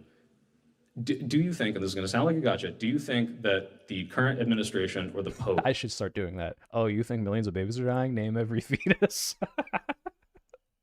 has the ultimate authority on biblical interpretation? Definitely the Holy Father, I would say, as a Catholic. Now, I became Catholic in college. I very much appreciate my evangelical friends or my non-Catholic friends, but I do believe that there is a special power. The keys were given to St. Peter, and it was passed on through papal authority, through apostolic succession, that he is to interpret for people. To be clear, what she's saying now is technically true. And so, first of all, I don't know how you convert to Catholicism or convert to any religion. It's like, actually, this one makes more sense. I just don't get it. But the way this works is the Pope can say things. Not everything is the word of God just because the Pope said it. If the Pope says, "Ooh, I fucking love turkey sandwiches," God is not prescribing that turkey sandwiches are good. The Pope has his whole like ex cathedra thing, which if he's sitting on the throne and he's like giving his like, "This is the word of God. This is my interpretation of like how you should live spiritually." That's the word of God. Or if he's interpreting like biblical scripture, speaking on theology, that's the word of God. It's not just literally everything the Pope says, which is a dodge, because J.D. Vance is arguing with the Pope's theological prescriptions. Matters of morality and faith, and that's what the Catholic Church, I believe, has done, and it's held the course on. That doesn't mean, by the way, that everything that Pope Francis says is ex cathedra or infallible. I just said that, really Lila, weren't you listening to my stream? Because it's a lot not of every people. word. So my question then Did I is, say Pope Francis? Pope Leo now. Pope Leo. So when Sorry, the Pope admin Leo. that you I love support, Pope Francis when the too. admin that you Yeah. support, although I can see you're not a fan By the of way, Trump, you don't the have admin to that you vote agree for. with everything the Pope says to be a Right. faithful Catholic. That said, when That's very the important. vice president or the president are having specific theological disagreements and saying that he is interpreting the Bible wrong, does that give you pause as a Catholic and say, maybe the party that I'm supporting is kind of cultish and moving me away from my faith? Well, just to be clear, I don't support parties. I care about you issues. absolutely support parties. No, I don't. There's one party that's pro-life. You support the Republican Party, Yeah, but right? it's not for the sake of the Republican Party that I might vote it's Republican. for being To pro-life, be clear, right? it's the issues. Guys, Okay. to be clear, I don't support the Democrats because I love the word Democrat. It's because of the issues they support. Wow, what a fucking nothing statement, Lila. Yeah, of course you support the Republican Party. What the fuck? It's so stupid. Yeah. The issue so of pro-life, just to be which is a clear, staple like, of the Republican. Maybe she's saying that because she knows people who are literally just like, I will vote R even if they had the complete opposite opinions of everything I believe. So, I mean, that's a lot of Trump voters. Yeah, so just to be clear, like, yes, do I think that in the end I'm going to be more confident in Pope Leo's theological interpretations than President Donald Trump's? Yes, I will be, 100%. Yeah, how sacrilegious But that being would said, the Republican Party have to become before you said this is a greater conflict than my abortion Okay, my position? friend, I hear where you're going with this, but very I see you're leading me into a conflict where the people I support are completely at odds with everything I believe spiritually, and I want to get away from that. unfortunately, President Joe Biden, holding the rosaries, was advocating for abortion through all 9 months. Okay. And he was throwing pro-life grandmas I think in jail. you're dodging because you don't want to No, say I'm anything not bad dodging. about I said JD I Vance. disagree with what Well, the you Republicans disagree? are doing on a number of fronts. You disagree? And I've been very Or do you outspoken. have, but like, both parties are specific- kind of a garbage fire right now. But your entire philosophy in life is lived through like Catholicism. And so when you see the party you support doing things such as portraying themselves as Jesus and arguing with apparently the voice of God on topics of theology, I don't think you're going to do you get not me to think- go defend Republicans right now. If that's I'm what not you're asking you to thinking. defend. I'm asking So you to. where- I'm asking you where- to what are defend, trying to- condemn specifically. Like, do you condemn like I JD have- Vance's I statements? have many times I don't want to be on record on camera saying anything negative about Trump or JD Vance. spoken out against President Trump and Vice President JD Vance. And I wish I had fucking researched this before and I had Twitter search on my phone so I could have been like, oh, you condemned Trump when he wasn't extreme enough for you? God, because this seems so bad.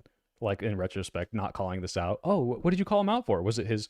Oh, okay, to be fair, she did call it the Rob Reiner thing. That was disgusting to her. I do respect that. But for the most part, it's... He's allowing abortion pills. He's not banning abortion nationwide. Like, okay, cool, great. Trump's not extreme enough for you.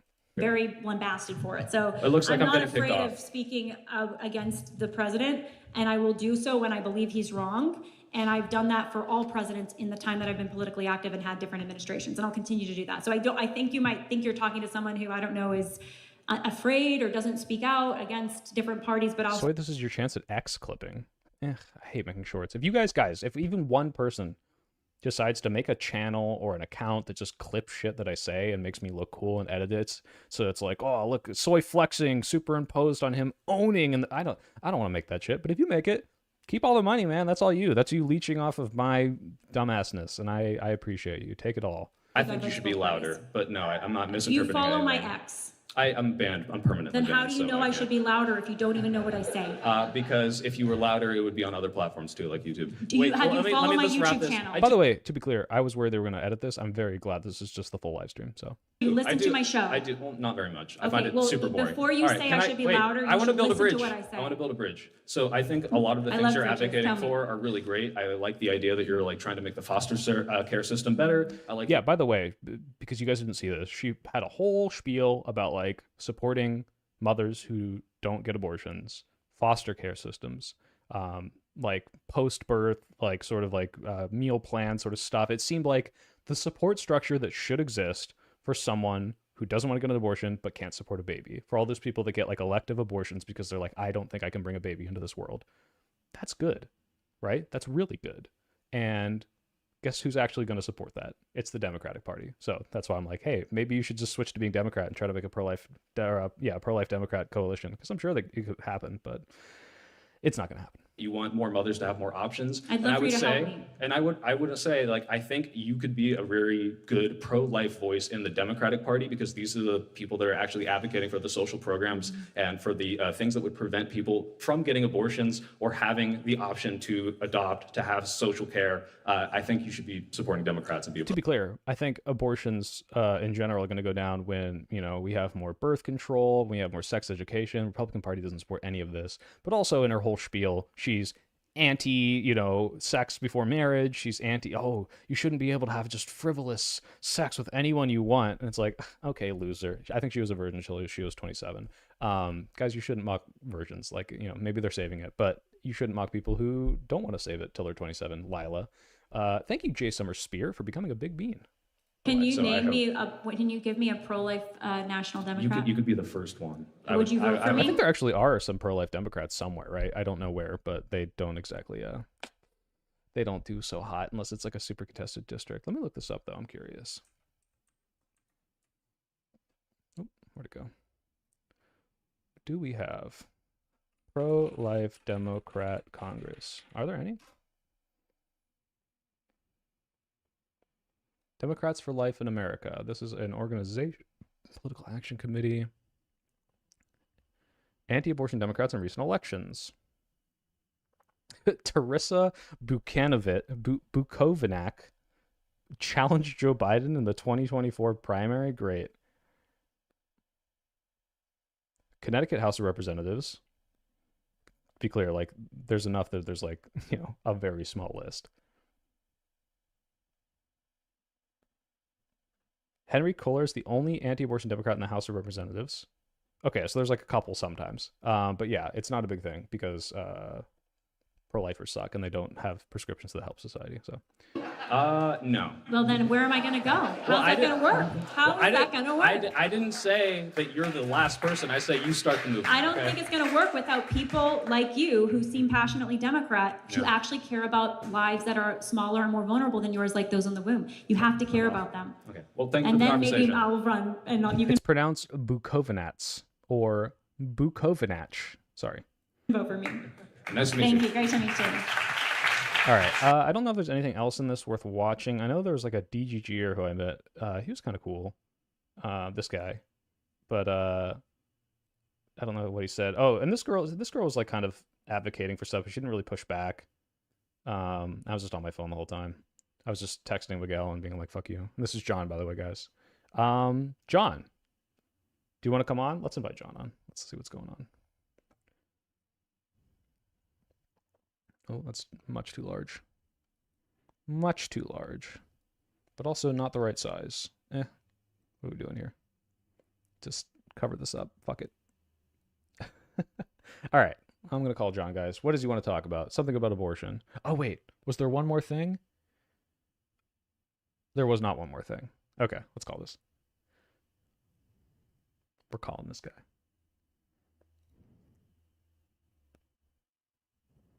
Hey, what's up?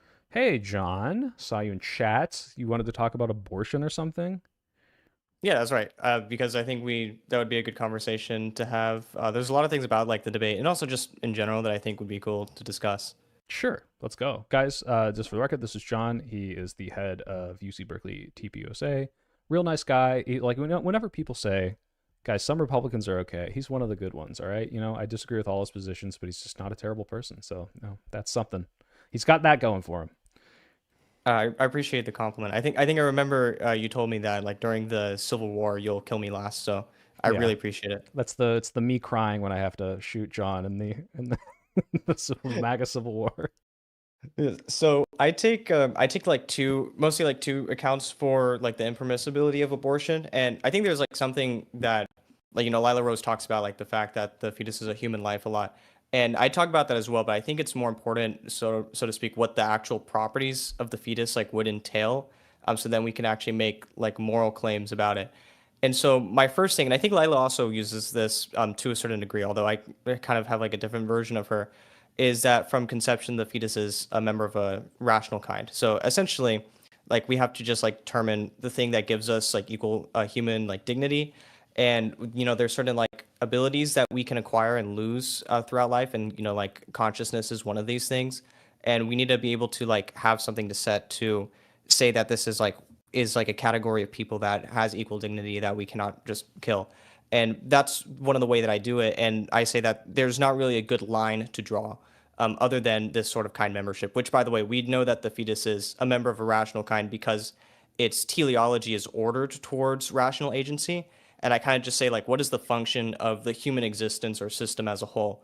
And I would say it's, this sort of like higher ordered capacities that we have that animals or other non-human species like don't tend to have. And I think this also ties back to the sled analogy that she was talking about. So SLED, of course, standing for size, level, development, environment, degree of dependency. That's saying more so that these are the only factors that distinguish fetuses from born human beings, and that none of them would be a morally relevant discriminator, for instance. So that's, I think, like more so what SLED is trying to do there. And then, of course, there could be debates on like whether or not like level of development is something that's worthy of discrimination. And my second argument Wait. kind of starts. Should we start on the first one? Sure, we can go. Yeah, we can start on the first one. So, like, it seems to me this is kind of just a more long-winded way of saying because we can't draw a line, we should just make it the objective: is this of humankind? And it is once sperm meets egg, right? I guess in a way, but it's more so. It's like, what is the thing that makes us human and distinctly valuable? What makes anything distinctly valuable, I guess, is the question. We talked a little bit afterwards, and I don't think that a zygote or like human life is inherently valuable. I think it has the potential for value and it will develop value, but I don't value potential necessarily. So that's kind of, I think, where the disconnect's going to be. And so, like, for you to make me pro-life, you would have to tell me, why should I value this potential over valuing the pain and suffering of existing human beings? Yeah, so I actually don't think it's potential per se. I think it's more so like teleology, like what is ordered towards. And so since it's ordered towards this higher ordered capacities, that means it is actually right now a member of a rational kind. And then, of course, that stems on the fact that there's no other good line to draw. And then when you asked about like why that's like a thing to value, and that's the thing to value because I say that's the proposition that I would make for why we value human beings who are born and adults at all. I'm not sure I follow when you say like it's ordered towards being a rational being. Like this, I understand what you were saying, but it's meaningless to me because it's not a rational being. And that's why I apply this to like the vegan arguments where I'm like, most animals aren't rational beings in the same capacity as us. I don't think that allows us to be justified when we cause them suffering, even though they're not able to think and feel and have that capacity and be pointing towards that same final cause that humans are. Does that make sense? Yeah, sure. And I think the distinction to make here is that under your view, it seems like I would have to say that like in order to be a rational creature, it would have to be immediately deployable to like your rationality would have to be immediately deployable. And I think that's the main distinction here because there's many cases, people who are in comas who can't immediately deploy their rationalities. And I guess like on your position for consciousness, I would say something like, is a baby who's born like into a coma, or a baby who is born with a delay in the development of consciousness such that they won't be conscious for like another 8 months, would it be permissible to kill those babies? I think, yeah. I think we even said this. I don't know if you asked this or the live action people asked this, but in my opinion, yeah, it's like the same. Well, to be clear, this is a different argument than the capacity for consciousness. Because at that point, they have the capacity, but I would feel no moral qualms insofar as like you're erasing potential there. You're not getting rid of something. Yeah, it's like, hey, there's a, let's say, 50% chance, or maybe like a 90% chance that this is going to become a thinking, feeling, human, breathing being. However, right now it's not. It's in a coma, has no brain activity, can't feel pain. I don't see what is lost inherently by getting rid of that other than potential. And unless you can tell me the reasons for not getting rid of that potential outweigh the pain and suffering and a misfortune that could be caused directly to the people who are making that decision if they don't do it, then I can't be convinced to not do it. Sure. So one way that we sort of like analyze each other's views would be to say, so I think your view leads to these insane, crazy consequences, and then you might say this view leads to your view and leads to insane, crazy consequences. And so with that being said, I want to ask like this sort of thing. I would already consider that an absurdity to be able to kill, like I guess like newborn infants who are not conscious yet, just because they're delayed in their development of consciousness. But furthermore, let's say like I had a sort of like syringe with this liquid or something that would intentionally delay the development of consciousness until the fetus grows to become like about 8 years old outside of the womb. Like, would it be permissible for me to then kill this baby or kill this 8-year-old human who's not hasn't experienced consciousness and use him sort of as like for organ harvesting or maybe as like a sex doll? One of those is a lot more loaded, but unironically, yeah, I think so. This is fine because, again, the thing that I care about when you're killing a person is either ceasing a previous conscious experience or causing pain or suffering. And if neither of those things are occurring, then I don't really mind if you're able to somehow genetically alter fetuses so that they never develop into human beings and they never feel pain and they never have the consciousness. Then it's like, okay, like this is something I don't know if you saw recently. It's sort of a side, but it's a very similar concept. There was like this photo of like a pig that was like, a concept genetically engineered without a head, still has, nipples, and they're using it to like pump food in, extract the waste, extract the milk, and eat the meat. And people called this an abomination against God. And I saw that and I said, that's awesome. You've found a way to completely eliminate suffering while continuing animal products. What is the harm being done here? And I just don't think there is one. Got it. So I would definitely take that as an absurdity, but I want to start questioning more some other portions. So for instance, I think its implications in terms of like animals, for instance, is something that is problematic for the consciousness view. Like a pig, for instance, scientists could probably say that a pig would have a higher degree of conscious experience, or at least would have more qualities about consciousness that we tend to value than, say, a 1-year-old child. So, like, how would your like framework work in that regards? Like, would it be more wrong to kill a pig than a 1-year-old child? More wrong. I think so. I think there are pretty good arguments for this. Yeah. Okay, cool. So if we had like, and we could even say this about like cockroaches. So if we had like 2 cockroaches, that would be more wrong to kill than like a 2-year-old. A cockroach has a higher capacity than a 2-year-old? Well, there's 2 cockroaches. So there's 2 beings with consciousness that are probably like roughly similar to like a 1-year-old or a 2-year-old. Interesting. I didn't know they had that even level of capacity. But I guess we're getting to the point where like now we're doing like consciousness math. Weirdly enough, even though I do subscribe to a lot of vegan things, I guess once the baby is born, I think the potential does matter a lot because that development of consciousness, that development into intelligence, that's started already through the learning process. And I value that like conscious accumulation of knowledge and language more than I value, oh, there's going to be some physical development here at some point. And so maybe I'd take the Matt Walsh where it's like, how many monkeys would I kill to save one baby? And it's probably more than one, Sure. Yeah. Yeah, Does okay, that make then what sense I what I'm would saying about like ask here- the valuing the like conscious development and the conscious potential there? Yeah, sure. So then what I would ask here, let's say the 2-year-old is severely mentally impaired such that his conscious experience won't be to the same degree, for instance, as like a normal adult human person would. It would be lesser than a single cockroach even. Okay. Like then would it be more wrong to kill the 2 cockroaches over that 2-year-old? Man, I mean, if the cockroaches aren't causing you any harm and I have to choose one, yeah, I might unironically choose the cockroaches. I know the visceral nature of that because, cockroaches are gross, but like if they're literally incapable of having greater conscious experience and it would cause more pain to do it to the cockroaches, yeah, the utilitarian conclusion there is I have to save the 2 cockroaches in this scenario. Yeah, I would suppose so. Yeah. Oh, hey, Canubis. After a while, it feels like we're just deciding where to draw lines. Well, I draw the line at 2 cockroaches, apparently, according to John Paul. So it is a little absurd, but I mean, in this specific scenario, yeah, if the 2 cockroaches were like, I don't know what the capacity of baby Jax was, but I think you could make an argument that a cockroach does literally have greater and higher brain.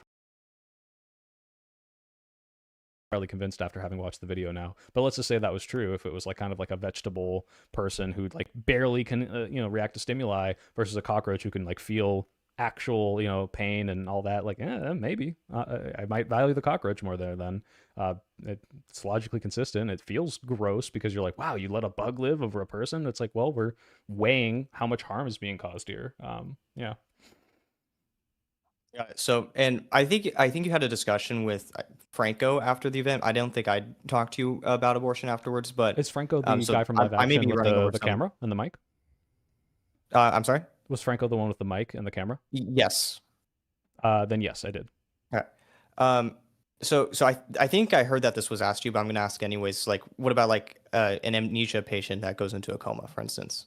Like, would it be okay to kill that person? This would have to be hyper specific, but if the amnesia happened where it's like, okay, every prior experience is just wiped and they will never get that back, right? This is the equivalent of okay, I'm injecting this fetus with some sort of serum that causes it to develop physically, but it will just never have the consciousness. Then yeah, I think you can pull the plug there, unless there was like, yeah, something retained, right? So if it's literally the equivalent of a brainless, consciousless fetus, then what are you erasing at that point? I think it's absurd because I think there's probably something there, which was why I don't think you can kill coma patients. They already have that brain stored stuff. But yeah, in this like very specific scenario, amnesia, instant coma, nothing there, completely gone, no chance of ever awakening. When they wake up, they'll be a 28-year-old with essentially the capacity of a fetus because they're starting from scratch. Yeah, I guess so. Got it. So a lot of these things that I mentioned, I think I mentioned about like 4 reductio ad absurdums. That's what they're called. Sorry, that's a philosophical Wait, jargon John Paul, term. before you go on, this is a good comment from Crunchy Bones. Hypothetically, Soy, would you rather let a fetus crawl around your kitchen if it showed consciousness or a cockroach? And in this scenario, if we had to make it 1-to-1, either there's an invasive cockroach in my house that I'm like, oh, gross, you're dirtying up the kitchen, or there's an invasive, severely mentally disabled fetus in my house crawling around. And if the cockroach had more consciousness and I had to pick one, I would get rid of the fetus, just to make sure it's consistent. Got it. So I think I could, yeah. So I was just mentioning, like, I think a lot of people, in fact, I would even probably like say the majority of people would consider at least one of the things that I mentioned to be like such a ridiculous absurdity that they wouldn't want to take upon your like worldview at all, for instance. Yeah, like, I'm not afraid to bite the bullet, but that's why I'm not an abortion activist or a pro-choice activist. Got it. Got it. Okay, I want to present my second argument for the impermissibility of abortion because you actually talked about like potential, like when does like potential matter, for instance. And I think this kind of like goes on that line, but I do want to characterize it as something other than potential because I think it's an actuality. But it's called I think I talked to you about it briefly before, but it's the Future Like Ours account for the harm of death. And essentially what I'm saying is like, so what is it that like we lose when we die? Like if I'm killed, like what do I lose by losing my life?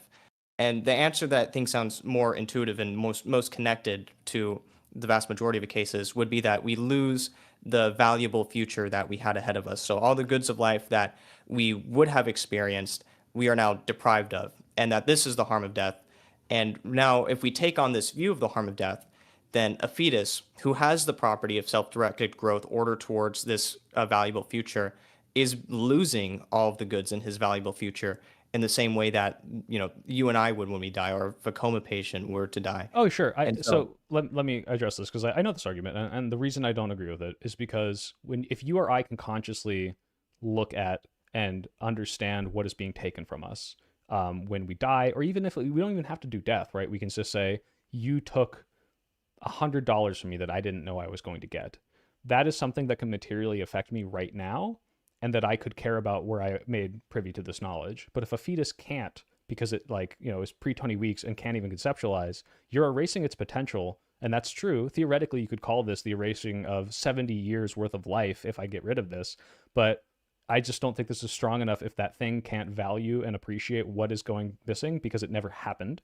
Erasing potential in that case versus killing someone who is actively experiencing and wants to live longer is different to me. And in the same way, I think if you use this argument, you can extend this to, shouldn't every sperm that gets ejaculated from a penis be made to find an egg, just in case we're erasing the potential of each and every single one of those, right? I don't think then you can draw the line at egg meeting sperm. You have to look and say, oh, why aren't we constantly breeding babies? Because if we're not making every woman being pregnant every 9 months, we are reducing potentially thousands, hundreds of thousands, millions of lives by not doing this. Like, I just think it can be reduced to absurd kind of conclusions using that logic. And I just don't think it follows.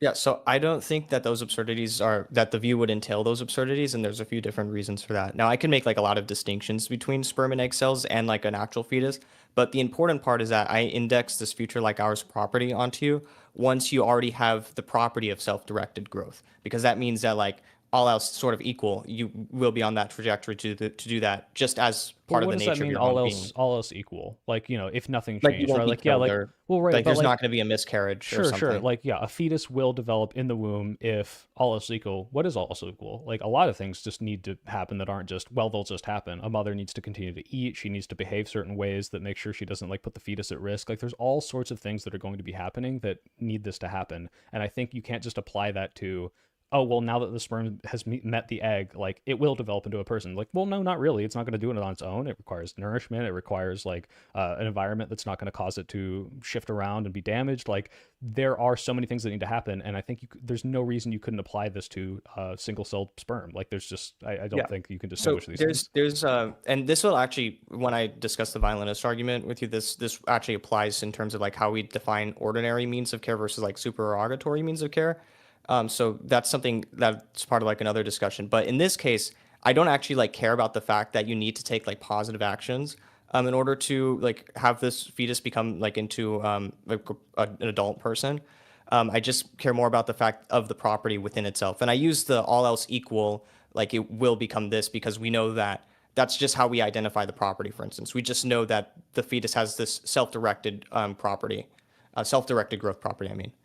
And so, like, how are you, like, I maybe it's unfair to ask you, but how do you draw that it's self-directed if it's not self-sustaining, requires tons of external decisions to continue it? I view this the same way as like, baking a cake or building a house, and to say like, well, the pieces are there, therefore we should value it, is not the same as like, you didn't blow up my house if you took my blueprints and my wood and you pushed it aside. You erased the potential for it, and that still maybe should have consequences depending on how you did it. This isn't a one-to-one because I might value that house that's about to happen. And in the same way, by the way, if someone aborted a baby for you and you were not consensual to this, I don't think it should be tried as murder, but I think you should be punished. You did erase a potential that I valued, and I didn't have any say in this. Obviously, there's the bodily autonomy thing too, but like that's something else, right? Like it's not murder in my opinion, but I see what you're saying. But I don't know how are you drawing this self-direction and distinguishing it just because the DNA is there to cellular reproduction. Yeah. So the sperm and egg cell don't undergo cellular reproduction in the way the fetus does. Sure.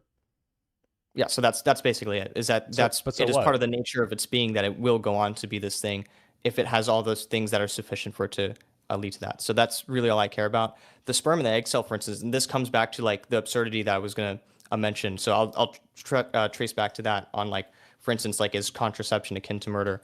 It would not be akin to murder for that reason, partially because of that, but also because it requires like certain actions to create a being that has this future like ours property and that has cellular reproduction.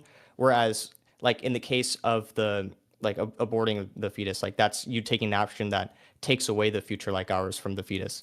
And so there's, like I said, there's many things to distinguish here. One is potential humans. The other one is a human with like potential. And I sort of like don't like to using the word potential, but all it just means is like future like ours in this case. Yeah. So like when you use contraception, the chance for a sperm and an egg cell to cease to exist and become a being with a future like ours, they lose the chance to obtain that, but they don't lose an actual future like ours that they have. Why not? because in one case, like with using contraception, you're just deciding not to take the steps necessary to produce this sort of being. Whereas when you get an abortion, you're taking away a future like ours that's the fetus actually possesses. But if a sperm would otherwise become a fetus if I weren't to use the contraception, why am I not taking it away from that sperm? Yeah, so here's the thing that you're actually appealing to. You're appealing to what I would call a potential rather than an actual potential. This is like what do you call it? Baby? Yeah, baby, Yeah, baby. yeah. Yeah, I know. It's very similar to that. I'm using that because it's like easy to kind of understand in this sort of way. But I'll explain it more like right now. Is essentially that I'm saying that the sperm cell will become a different organism that has a future like ours versus like the organism already having a future like ours. So I'm saying that the fetus already has this, a sperm and an egg cell don't. And largely we can justify this based off of like the mereological composite. And also there's a certain thing about biological continuity that I'll go into. So, and the original creator of the argument, Don Marquis, this was sort of his response, is that he would index it to an individual. So sperm cell and an egg cell, they're not an individual at all. They are two parts that cease to exist once they become the whole of the fetus that now has a future like ours.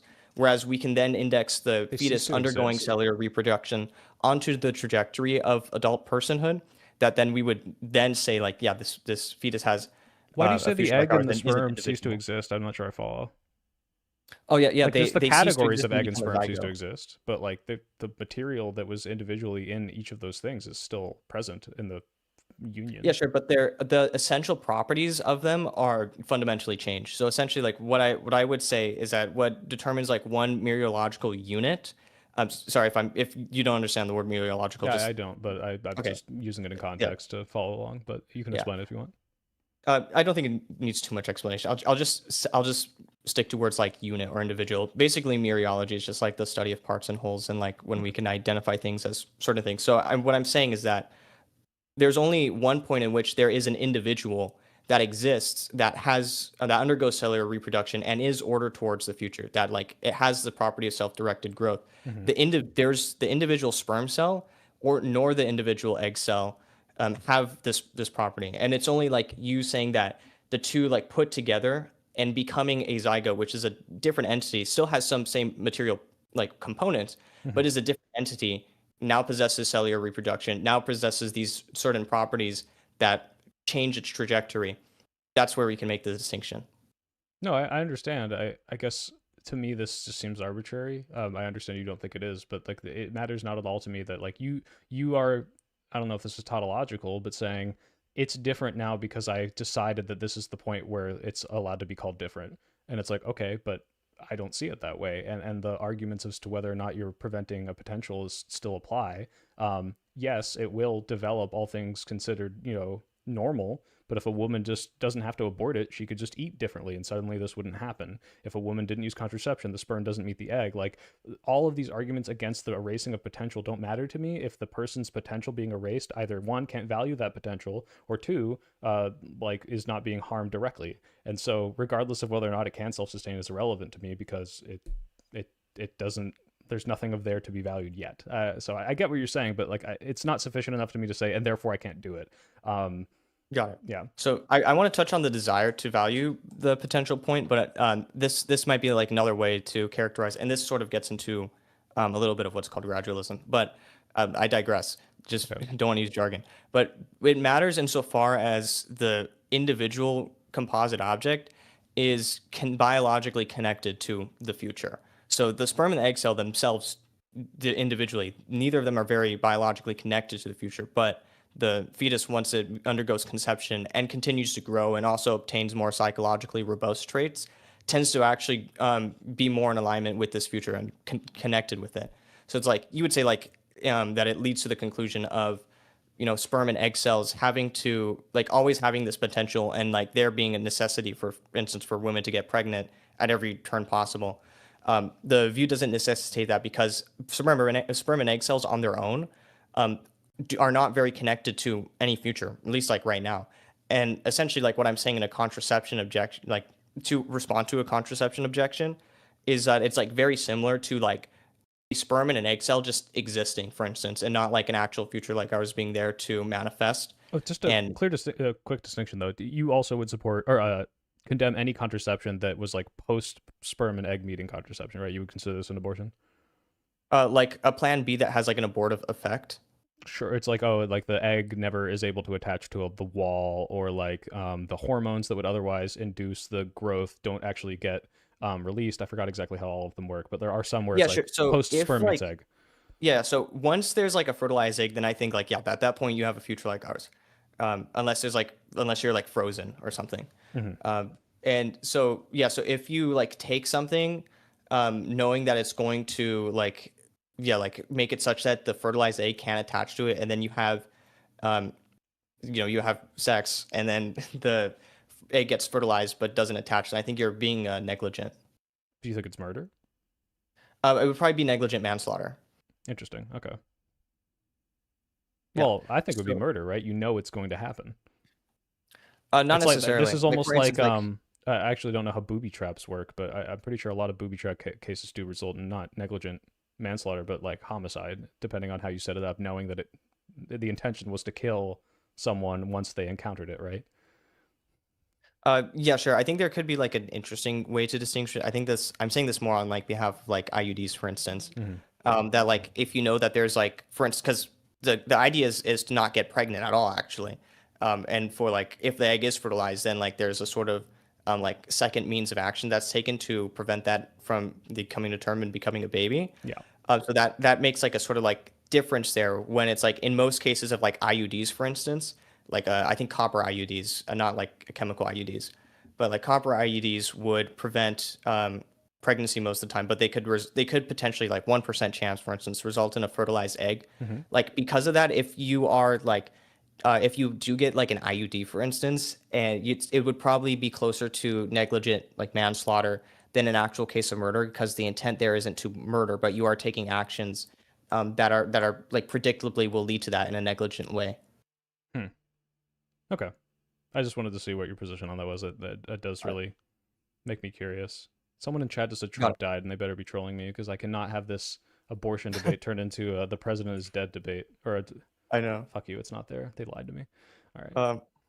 So one thing I want to touch on is you mentioned that like the desire to have like a value, the desire to value potential, for instance, as like some things like you mentioned. Yeah, like when she says, "Wouldn't you be unhappy if you got aborted?" And I'd be like, "I wouldn't care because I never would have a life to value." And to be clear, that's not the only factor. Like, I don't think that means it should be legal to kill a suicidal person, but it's definitely part of the equation. If you're going to argue, what if they wanted to live? And it's like, well, they don't, because there's no they, because there's no want, because there's no thought. Okay, got it. Maybe it's not as relevant as I thought then. Because yeah, it's still wrong to kill suicide people. Yeah, I was and because it'd I be was gonna wrong mention to if kill you have someone like else's baby if the parents were like, "I don't care if you kill my baby," right? Like, got it. Yeah, this is not the only necessitating factor. Yes, got it. So there's okay, because like I think you mentioned this earlier in our discussion right now, is that like if I'm set to like inherit a certain like amount of money, and then like let's say like from my grandfather, and then my cousin goes on and like illegally changes the sort of like inheritance to receive it, and then kills my grandfather so that way he receives it instead. And I had no idea that I was supposed to receive that inheritance. Yeah, a wrong Like still that been would seem done to to pose you, a harm onto me. Yeah. What? Yeah, a wrong has still been done to you even if you never found out, or if someone cheated on you and you never found out, right? Yeah. And but then but you would technically, only just to be clear, even though I think this is a moral wrong to do, you haven't been harmed without the knowledge of it. And if somehow you were able to live your life, and like the reason why I don't advocate for this, by the way, of like it's okay to cheat if they never find out, is because this is just never the case, and you are lying and you're betraying this person, right? Or like you betrayed this person, you have done a wrong onto them by stealing their money and not telling them. Like, just because they don't find out and the harm is never actually done doesn't mean that you have done a moral good or a morally neutral thing. But it doesn't mean that it somehow caused them harm, because technically it didn't, right? Yeah, I think there's actually a way in which you can say that they have been harmed. Is that like they were supposed to receive future goods and then they didn't. But I think like this actually like stems away from the discussion, because I actually initially thought you were saying something else about the desires point. Okay. And so I don't think it's actually as relevant. There's two more things about like the sort of future like hours thing that I wanted to discuss. Sure. So one point is I think that, for instance, like all views such as like consciousness actually reduce into a future like ours position. and I'll explain why. And then the second point is that I think there's certain like intuitions we would have about like laws and things that are actually wrong and sort of like impairments that would support a future like ours statement. So the first one on behalf of like consciousness. So I think in a very interesting way, it does reduce into like a future like ours argument. Because essentially what you're saying is that what's valuable about consciousness is like being conscious, living an experience of conscious life. But those, if for in order to live and experience a conscious life, those moments require it's a prerequisite that those moments have a conscious experience that is immediately and inevitably ahead of them. And so that would just mean the future of consciousness, for instance, is that in order to live a conscious life, which we value, it would need the future of consciousness. And if I don't have a future of consciousness, then I'm basically just sad. I just have no consciousness at all. But if that's the case, then that's literally the same exact argument I'm posing, is that if the wrongness of killing you means that I'm depriving you of a future like ours, then if what's important about a human nature is consciousness, then I'm depriving you of a future of consciousness by killing you. Yeah, so the distinction being, why is it okay to rob me of my future life, and not wrong to remove that from a baby, in the womb, right? Yeah, sure. I mean, I'm just simply saying that if consciousness is your point, consciousness as a whole reduces into the future like ours argument. Right, I understand. I guess the difference is like, oh man, there's so many like weird gray areas here where it's like, okay, if you're not causing any harm, if you were able to like snuff out like an 80-year-old, I'm not making a prescription here, by the way, don't do this, but like I'm exploring the thought. If you could silently, without them knowing, terminate an 80-year-old's life and they didn't have much more life to live, would this be like a necessary bad if they never knew? It gets into these like weird moralistic gray areas, but I'm not quite sure I follow like the consistency here of, well, because the killing is wrong because you're robbing me of my future, therefore you shouldn't rob anything of their future.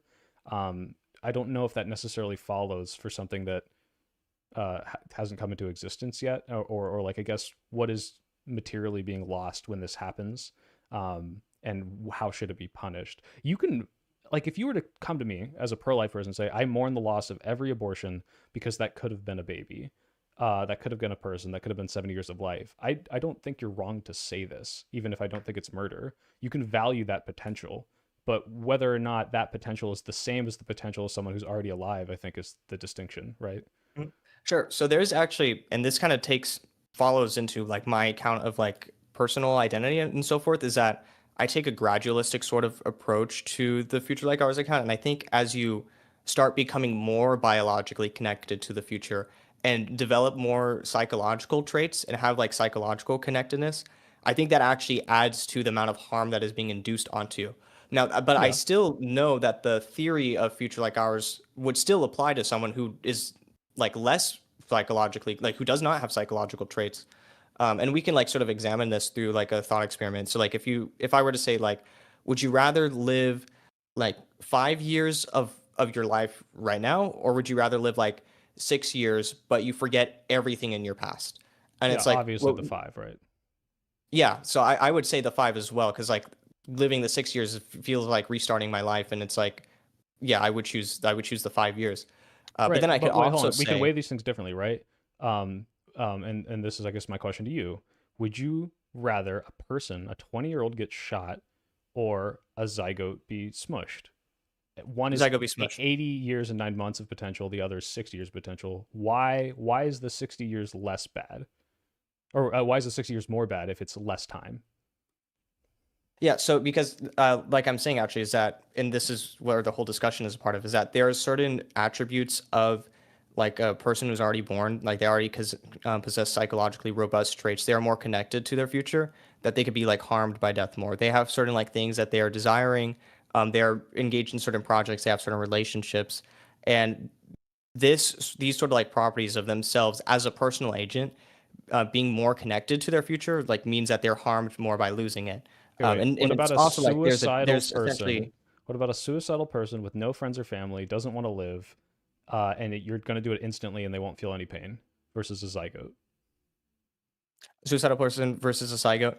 You can still say like, because I'm not really like basing it off of like you liking things, like you liking existence, there is something like there is another like discussion to be had on that on front.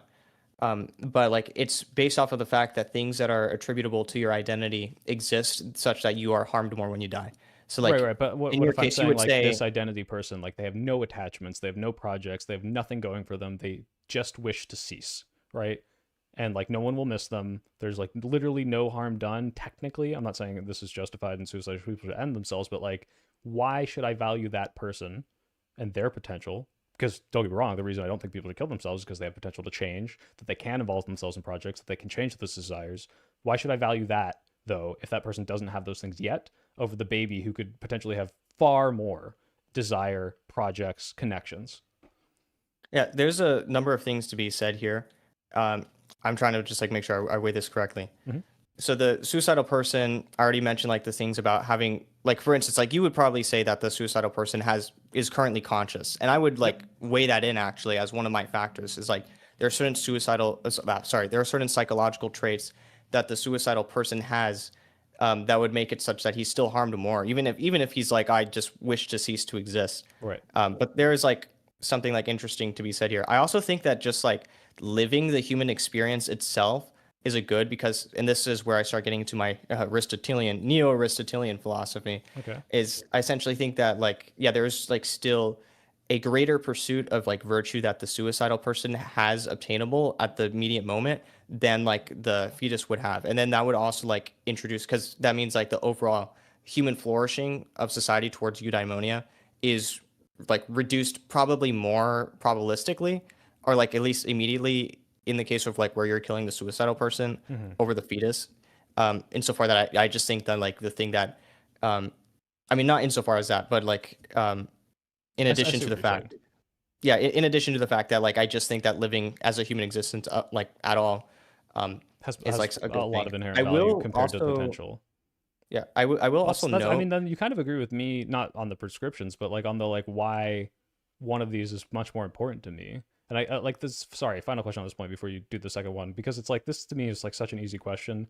And you might have a different answer than I do, but like, is there a quantity of fetuses that you like, not fetuses, like day old zygotes that you would say, past a certain limit of this, I would sacrifice my life to save them because at some point the quantity outweighs my human life and experience and desire to live? For me, the answer is zero. Unless this was like a, this is the only way for the human race to repopulate or something. If there's just like a, pops into existence, a trillion zygotes, a trillion potential lives versus one my life, or maybe to make it less selfish, a life that is living that has the desire to live. I don't think there's any number of zygotes that would outweigh, I think, the value of that life. And that's yeah, like one of the fundamental reasons I'm pro-choice.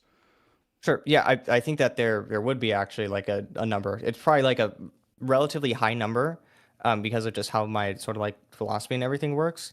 But I'm sure there is a number at some point, because if there wasn't a number of like this amount of fetuses I would, like choose over my own life, that would have to be based off like some sort of principle that like discriminates fetuses from like adult human beings that I wouldn't Right. accept. Which I have and you don't. Right. Yeah, that makes sense.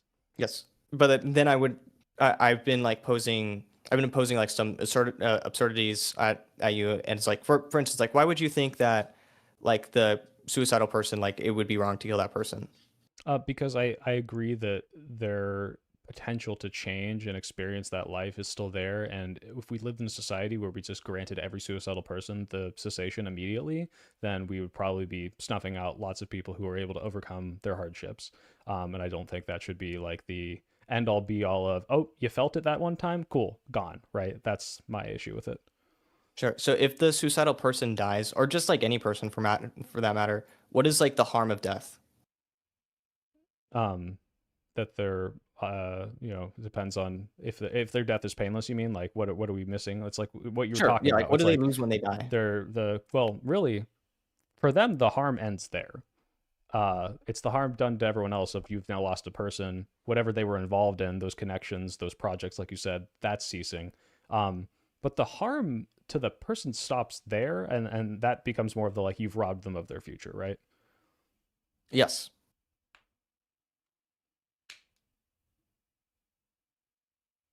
Sorry. What did you want me to Oh no, I just elaborate more? well, yeah, no, but like, again, the difference being like I think the ceasing of a future of a zygote matters a lot less than the ceasing of a future of a person who already exists. Yeah, I would, and that's actually like something that I agree with to an extent, because I do think, and like for instance, I would index the psychological. I know I've repeated this a lot, but I would index like the psychological robust traits that the person who, like the adult person, has that the fetus does not have, as like saying like, yeah, they are being harmed more by the death, for instance. Yeah. Like there are Well, things about like just the nature of a person's being that would like harm them more, even if they're not like, even if they don't have family or friends, for instance, or like it's not necessarily, it's not based off of. I think the confusion is lying in the fact that it's not based off of external values; it's based off of internal properties. yeah, no, I do see what you're saying there. But you said it wouldn't be 1-to-1 for you, right? For a zygote and a person, like there'd be a number. It wouldn't be an infinite number like me, but there would be a number greater than one. Why is that? Because like I'm sure then you could, whatever you could apply to a zygote, could you not apply to a baby and say, an adult is worth 3 babies, an adult is worth 2 toddlers, an adult is worth 2 young adults, right? Like what? Why is it not a 1-to-1 for you if these are both the same kind of thing with the same capacity, and you view it as murder if you're getting rid of these things, or at the very least negligent homicide? Yeah. So this is like this gets into like interesting questions, and I don't think it's actually like very. I don't think it matters a lot in terms of like evaluating my view, and the reason for that is that like it's still morally impermissible to kill either. It's like, just even though like I think it would be more wrong to kill a 15-year-old than a 1-day-old zygote, that doesn't mean that I don't like value both of them in a very like unique way. I still think but they you don't have value them equal equally, human right? dignity. I think they both have human dignity in a special way, and they both are harmed significantly by death. And then you said like, would I say like an adult is worth like 3 different infants? Like that's where it's like starts getting. This is like just where like the math gets a little confusing. Yeah. It's more difficult to draw the line, because like then like a newborn infant, they now they're conscious, they're viable, they have like, but they can't produce starting value for before- shareholders. So like, what's the point? Yeah. So it starts to get hard to weigh, and there's actually even ways to say that, for instance, under my view, like it would be more wrong to kill like, or I don't want to phrase it as like more wrong to kill someone, like there's just like certain ways in which someone is like harmed more by the death. So I think I want to like make that distinction there. Sure. That it's not necessarily like maybe more... we might have to end on there because my camera's overheating and I have to go work on a video. But yeah, let's why what is that distinction? Okay, there is one other thing that I wanted to... Okay, well, what are the other things then? Discuss. I'm sorry? Well, we can do both. Yeah. Okay, so, yeah, the distinction matters just because, like, I still want to say that, like, yeah, I am valuing them all as persons and saying that they're harmed significantly such that we should protect them both from the harm. I was going to say that it has, like, some intuitive force and power behind it, just because of the fact that, like, for instance, we would see, like, the death of, like, a 90-year-old person, natural death, as something that's less tragic than like a 5-year-old dying, a healthy 5-year-old like dying due to like unforeseen circumstances. Yeah, like and a that's car why crash. like, you know, because we do value that potential. Yes. So that's, yeah, so I think but that's where the future like ours argument comes in, is that, yeah, there's more probabilistically like a larger amount of future with someone who is more connected to it than this other person.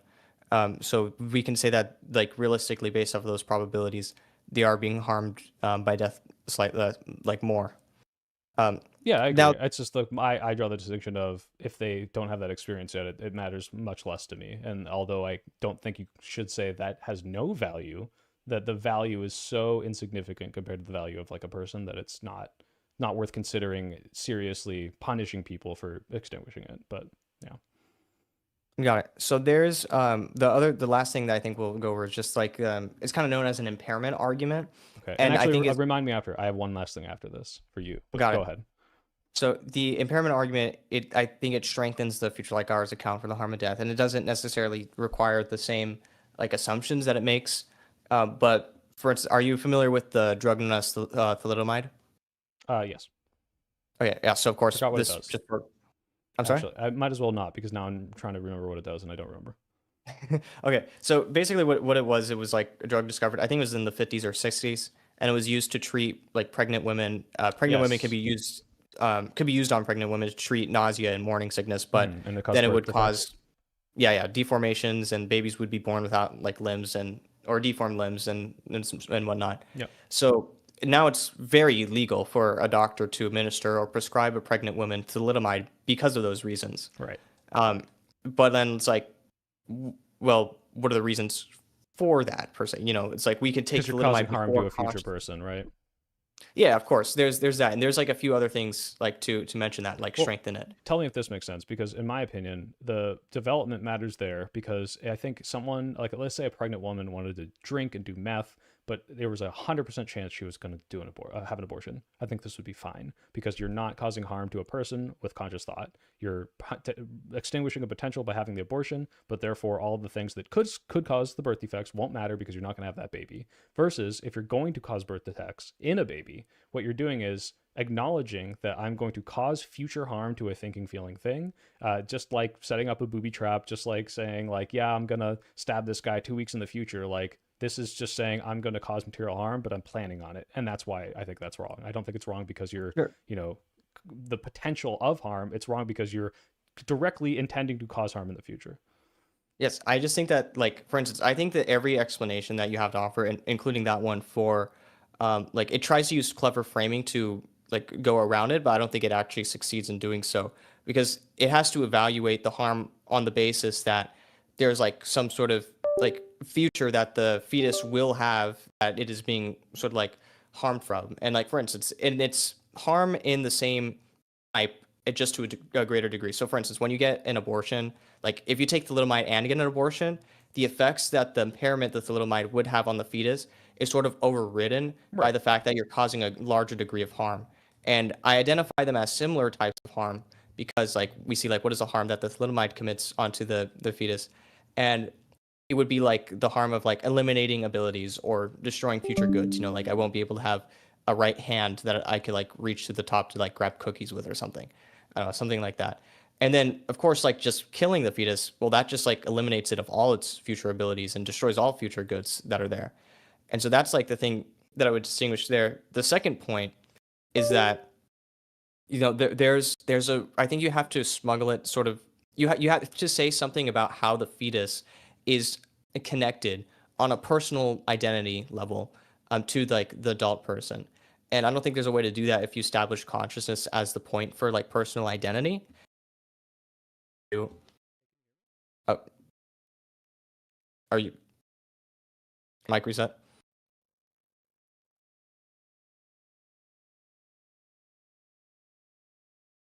I do not hear you if you're speaking right now. Blah, blah, blah, blah. Okay.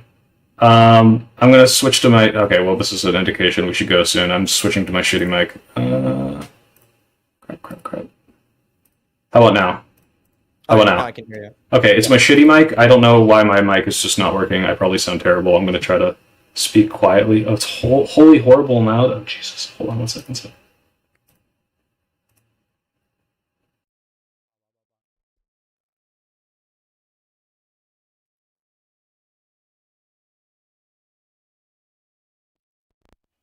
All right, how about now? Okay, we're back.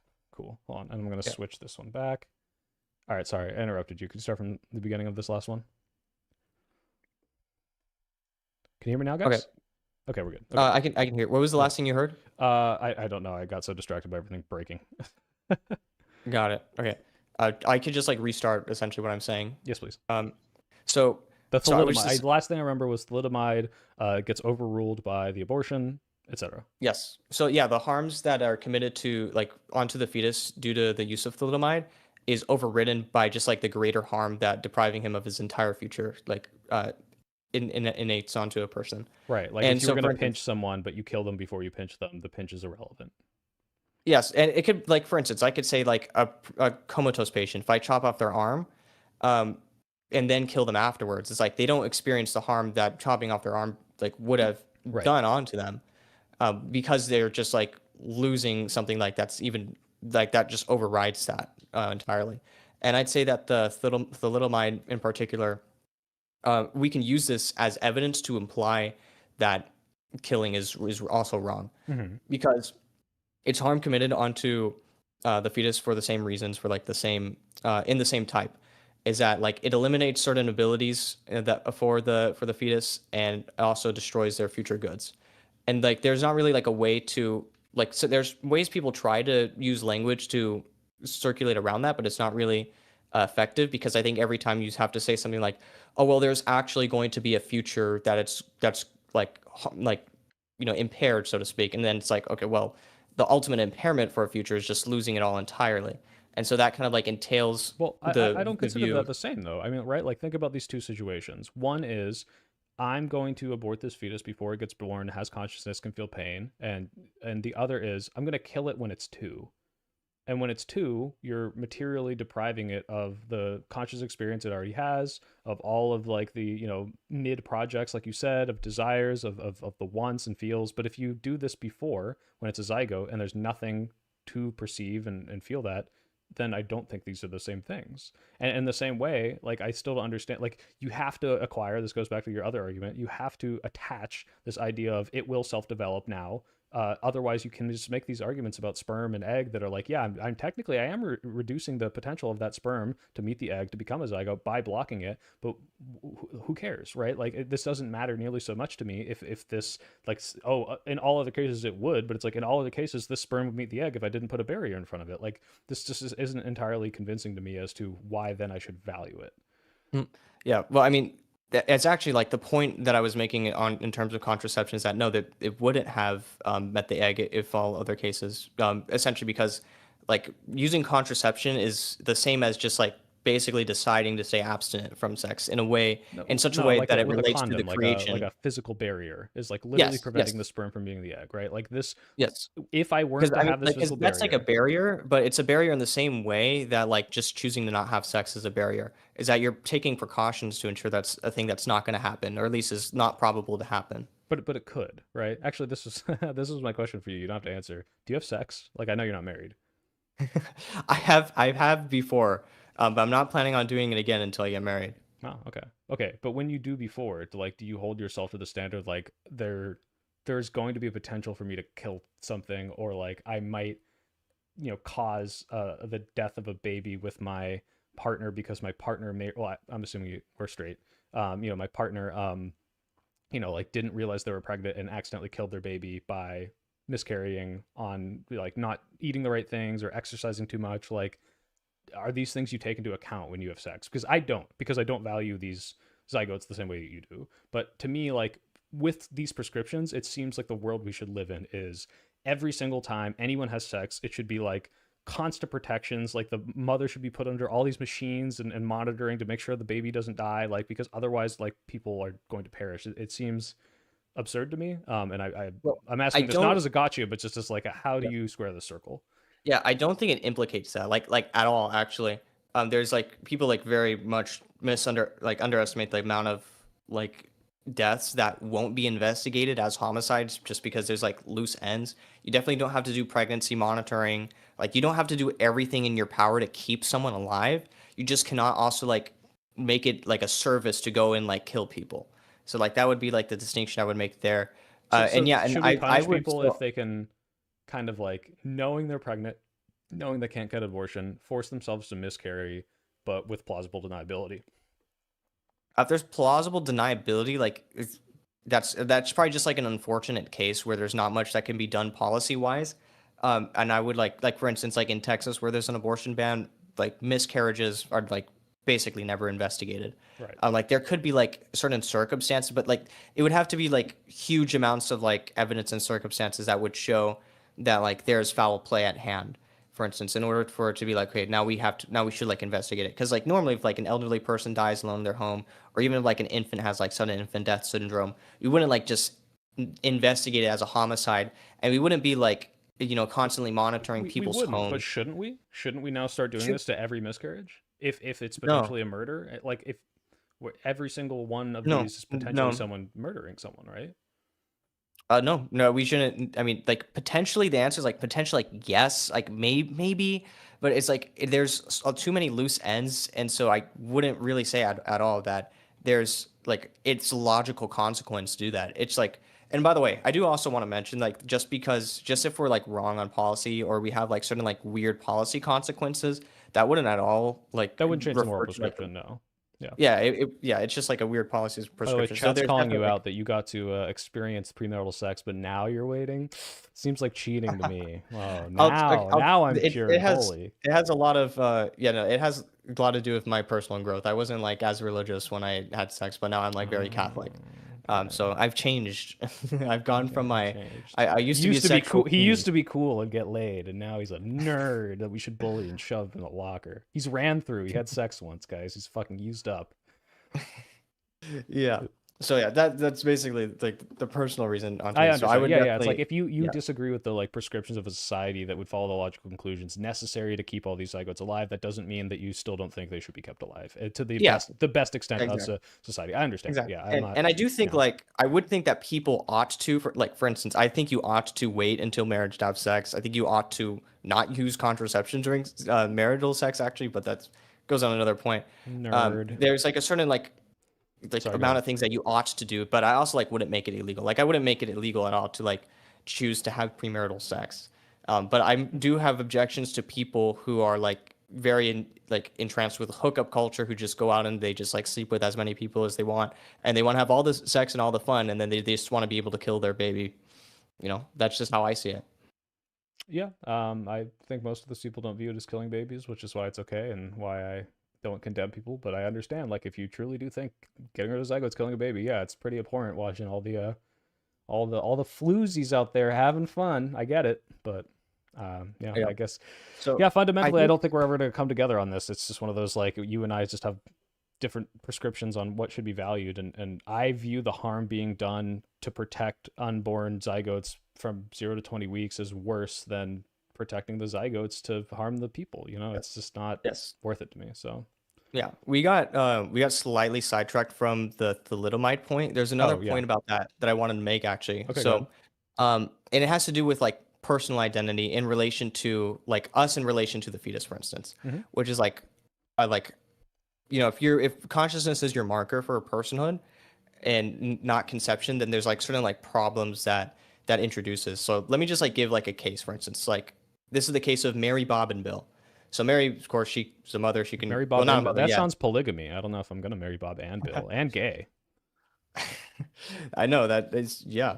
But Mary, she can choose to get pregnant in July, and if she does, she'll give birth to Bob, who will be born with like a missing arm, for instance. Okay. Or she can choose to have sex in August and get pregnant in August, and then she'll give birth to Bill, and Bill will be born with all of his arms. He will be born with no severe impairments. Okay. So it's like we wouldn't really say that she's impairing Bob, for instance, by choosing to get pregnant in July, just because Bob wouldn't have existed if otherwise. So right, that seems like it's more in my favor, right? Like I don't think you're killing someone by getting rid of something that doesn't really exist as a person yet. Got it. Yeah, but then in Bill's case, if she got pregnant with Bill and then she took like the thalidomide that would cause him to lose an arm, then that would be wrong, and you agree, right? Yes, because I see. Okay, so the distinction is I'm going to have a baby knowing the baby will be born with 3 arms, but this isn't harmful. If you choose not to do it, you're not. Well, hold on, wait. Are you saying by choosing to have a baby that you know will have an impairment versus giving that baby the impairment, are these the distinctions? Yeah, there's so it's not wrong to like birth the child, like if the doctor says you have 100% chance of having a Down syndrome baby based on the genetics of the parents, and you choose to have that baby, is that not wrong compared to, hey, you have a normal baby, but if you take this pill, it's gonna have Down syndrome, right? Yeah, basically. Okay, but weirdly enough, I think knowing the baby will have Down syndrome is basically like giving it Down syndrome. And I would view these things as pretty similar. Obviously, I don't think you should be punished for just saying, well, you can't stop me, because you can't punish having sex with someone who genetically will just happen to give you a Down syndrome baby. But I think these are morally very similar in my brain. Yes, so I could see like how you might like say that's wrong, and I would take that as another absurd view on your position. But like there's something that I want to get more at hand with here is that like having Bob is not harming Bob. But getting pregnant with Bill and then taking thalidomide, that is harming Bill. Like, do you agree with that? Having Bob is not harming Bob, because I don't know. If anything, it's kind of like if you know the outcome, you're guaranteeing harm. Even though he never would have had the second arm or the fourth limb, you're guaranteeing a life of disability. It kind of is like doing the harm if you know it's going to happen. That's why I'm like, I kind of view these things as morally equivalent. So I mean, it seems like more like your position reduces into like you're just choosing to have someone who you know is going to like live a miserable life. And Yes, then that kind would be of. wrong because you're producing someone because like and they're going to suffer. But I think like just doing that, like that's not changing their position at all. And my point is like when you evaluate like the thalidomides, like how that changes someone's position is that like it does change someone's position. Bill was supposed to have the arm, but now he doesn't. Whereas like Bob, he just like lives without an arm, like as he was going to always. Right. It's kind of hard because again, the absurdity of the claim is like you would have to know that this is the case. So assuming you didn't, if you're choosing to make it worse, that's the distinction in my brain. And if you did know, that is choosing to make it worse for that person. I know, like, I understand the difference of like, well, they would be normal without this chemical, or this is how they always would be. But like, in my eyes, you're causing an outcome with your decision. And one of those is just by having normal sex, Sure. and one of them is I by think I more actively care introducing about an the extra chemical. Yeah, I think I more care about the fact that our intuitions want us to say that that we are not taking an action to impair Bob, whereas we are taking an action to impair Bill. And this matters because of its relation to personal identity. And this was like the point that I was going to get on is that like if we were to have, you know, like if you were to take thalidomide before 16 weeks or whenever you're like your marker for consciousness is, then like it's not that would be more similar to like choosing to create Bob than impairing Bill. And like right for instance, like Yeah. it's not illegal for Mary to have Bob, even if she knows he's going to be born with a missing limb. But it is Right. illegal for a doctor to give Mary thalidomide, knowing that like Bill would have had an arm, then he was going to lose his arm as a result of it. And but the thing is when you identify personal identity in the way that you do with consciousness, and then like taking thalidomide before 16 weeks, you know, that doesn't impair Bob at all. Or sorry, that doesn't impair Bill at all. Bill doesn't even exist yet. So, but like we don't really want to say that. Intuitively, I know we don't want to, but I'm viewing it as that. I'm saying I'm trying to be consistent. It's like, oh, did you blind Bob by having a baby you know would be blind? Kind of. Yeah. You knew it was going to happen. You knew I'm going to create a person who will always have been blind if I choose to create them, but I'm choosing to do it.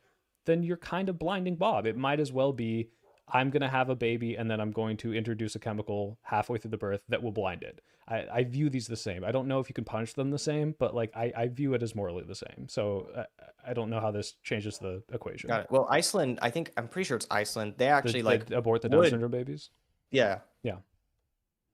So, I think that's a little different because like I mean, don't get me wrong. Personally, I probably would have an abortion. I don't think I want to have the consequences of a Down syndrome baby, but I don't think I'm robbing a person of life.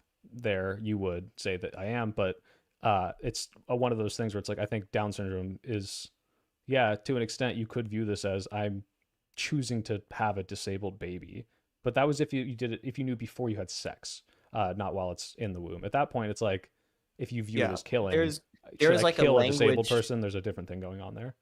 There's a language difference between like choosing to have a baby that's disabled versus like making a baby disabled. Right. Like you like well that is the language difference is that I'm inflicting this disability onto someone instead of just like having someone who has the disability. I guess hold on, we gotta distinguish the timeline here. If you've already had sex and you're pregnant, and this is hard because you don't agree with this, but I'm gonna say, in my view, it's a zygote, and I would have no qualms getting rid of this. And now I'm choosing: do I let this zygote continue into a baby that will be disabled, or do I disable a baby? I view these things as almost the same. The only difference being, one of them is obviously you're taking away the person's who wasn't disabled ability to not be disabled. But either way, you're choosing to have a disabled baby, and I view this as like the very similar moral equivalence. Obviously, one is more evil because you're like, well, I don't have to do this. I'm just going to do it because fuck this baby. I want it to live a shittier life. But in the other scenario, you're like, I want to let this baby live a shitty life. Down syndrome might be a bad example because Down syndrome people are super fucking happy. A lot of them are. So that's you know it would have to be that's like why I'm blindness using of a like limb or missing something. limbs, for instance. Yeah. Yeah, no. So I think because I think like taking thalidomide and I hope you would agree with this actually, like in Bill's case, and like before 16 weeks, and then choosing to have him like that, you're like violating Bill by doing that. But I don't think you're Sure. violating Bob by having him. Okay, I kind of do in certain ways. I view this as like pretty morally equivalent in a lot of ways. I got it. So yeah, that's actually, yeah, that would just be like an absurdity that I take on your view as well. And I think, I'm a crazy libtard. I love yeah, killing babies and saying morally insane things, I guess. I know. I will say this is the first conversation I've had where someone has just accepted every single absurdity I posed. So Maybe I'm just that stupid. I don't know. I appreciate you coming on, man. I am getting hot as shit. I'm sweating. My whole yeah, chat is asking why I'm wet, and my camera's giving me the overheating warning. So I gotta skedaddle here. yes, But it's good that's. talking to I you. think we And covered basically everything. right on. Unless you want to cover violinist argument another point. Probably not. The reason I don't have a lot of abortion debates because it is one of those just like if you're there's no correct answer. There's moral prescriptions and philosophical arguments, and ultimately I'm just trying to look at it like what do I think is going to be doing the best if I don't think it's killing babies, and that's where I go from there. And then you just argue in circles at that point. But hey, I appreciate you coming on. Thank you again for inviting me out to that. And you should start making some Charlie Kirk memes and posters, like John Paul like smirking like, hey libtards, like if it's not a baby then like you start posting them all over campus. I think those would be great. You got to carry the flame, man. I know. Yeah, I'll go ahead and do that. I'm starting to make more videos on my channel soon, so I'm gonna be. Okay, are you gonna I'm clip making this? a, The soy pill says absurd thing part 7. Can't wait. yeah, sure. Yeah, do you mind if I clip it? I'll clip it. It's all you, man. It's your content. Yeah. Yeah. I'm doing a review of my Destiny debate first, and then okay. yeah, then I'll clip the hell out of you. Okay, sounds good. Well, good luck, man. I'll probably see you on the Wednesday if that's the if you're gonna be out there countering UFA. So Yeah. all right, 22nd. Cool. Yep. Toodaloo. All right. See ya. All right, guys. I learned a lot from the stream. A few good points I hadn't thought of before. Well, thanks, Kanubis. It was good to see you on stream. Hope you're doing well. I've seen your Instagram updates periodically. Guys, I hope you enjoyed. I will upload this VOD to Soaphill Streams. If you're not subscribed, go subscribe. I have to go edit. I want to have this video out by Wednesday, pretty much, if not earlier. So, gotta go finish that. If you're in the Berkeley Bay Area and you want to see me for some reason, you freak, come to Berkeley campus on the 22nd near Telegraph. That's where UFA is going to be. That's where John and the TPUSA is going to be. So you can come say hi. I'll wear the hat so you can recognize me from far away if you thought I would be taller than 5'10". What else? Monday, we got a stream, live and learn. Anything else crazy? Nope. I think that's it. Thanks for tuning in. Hope you enjoyed. Type 1 to end the deep state, and have a good rest of your weekend.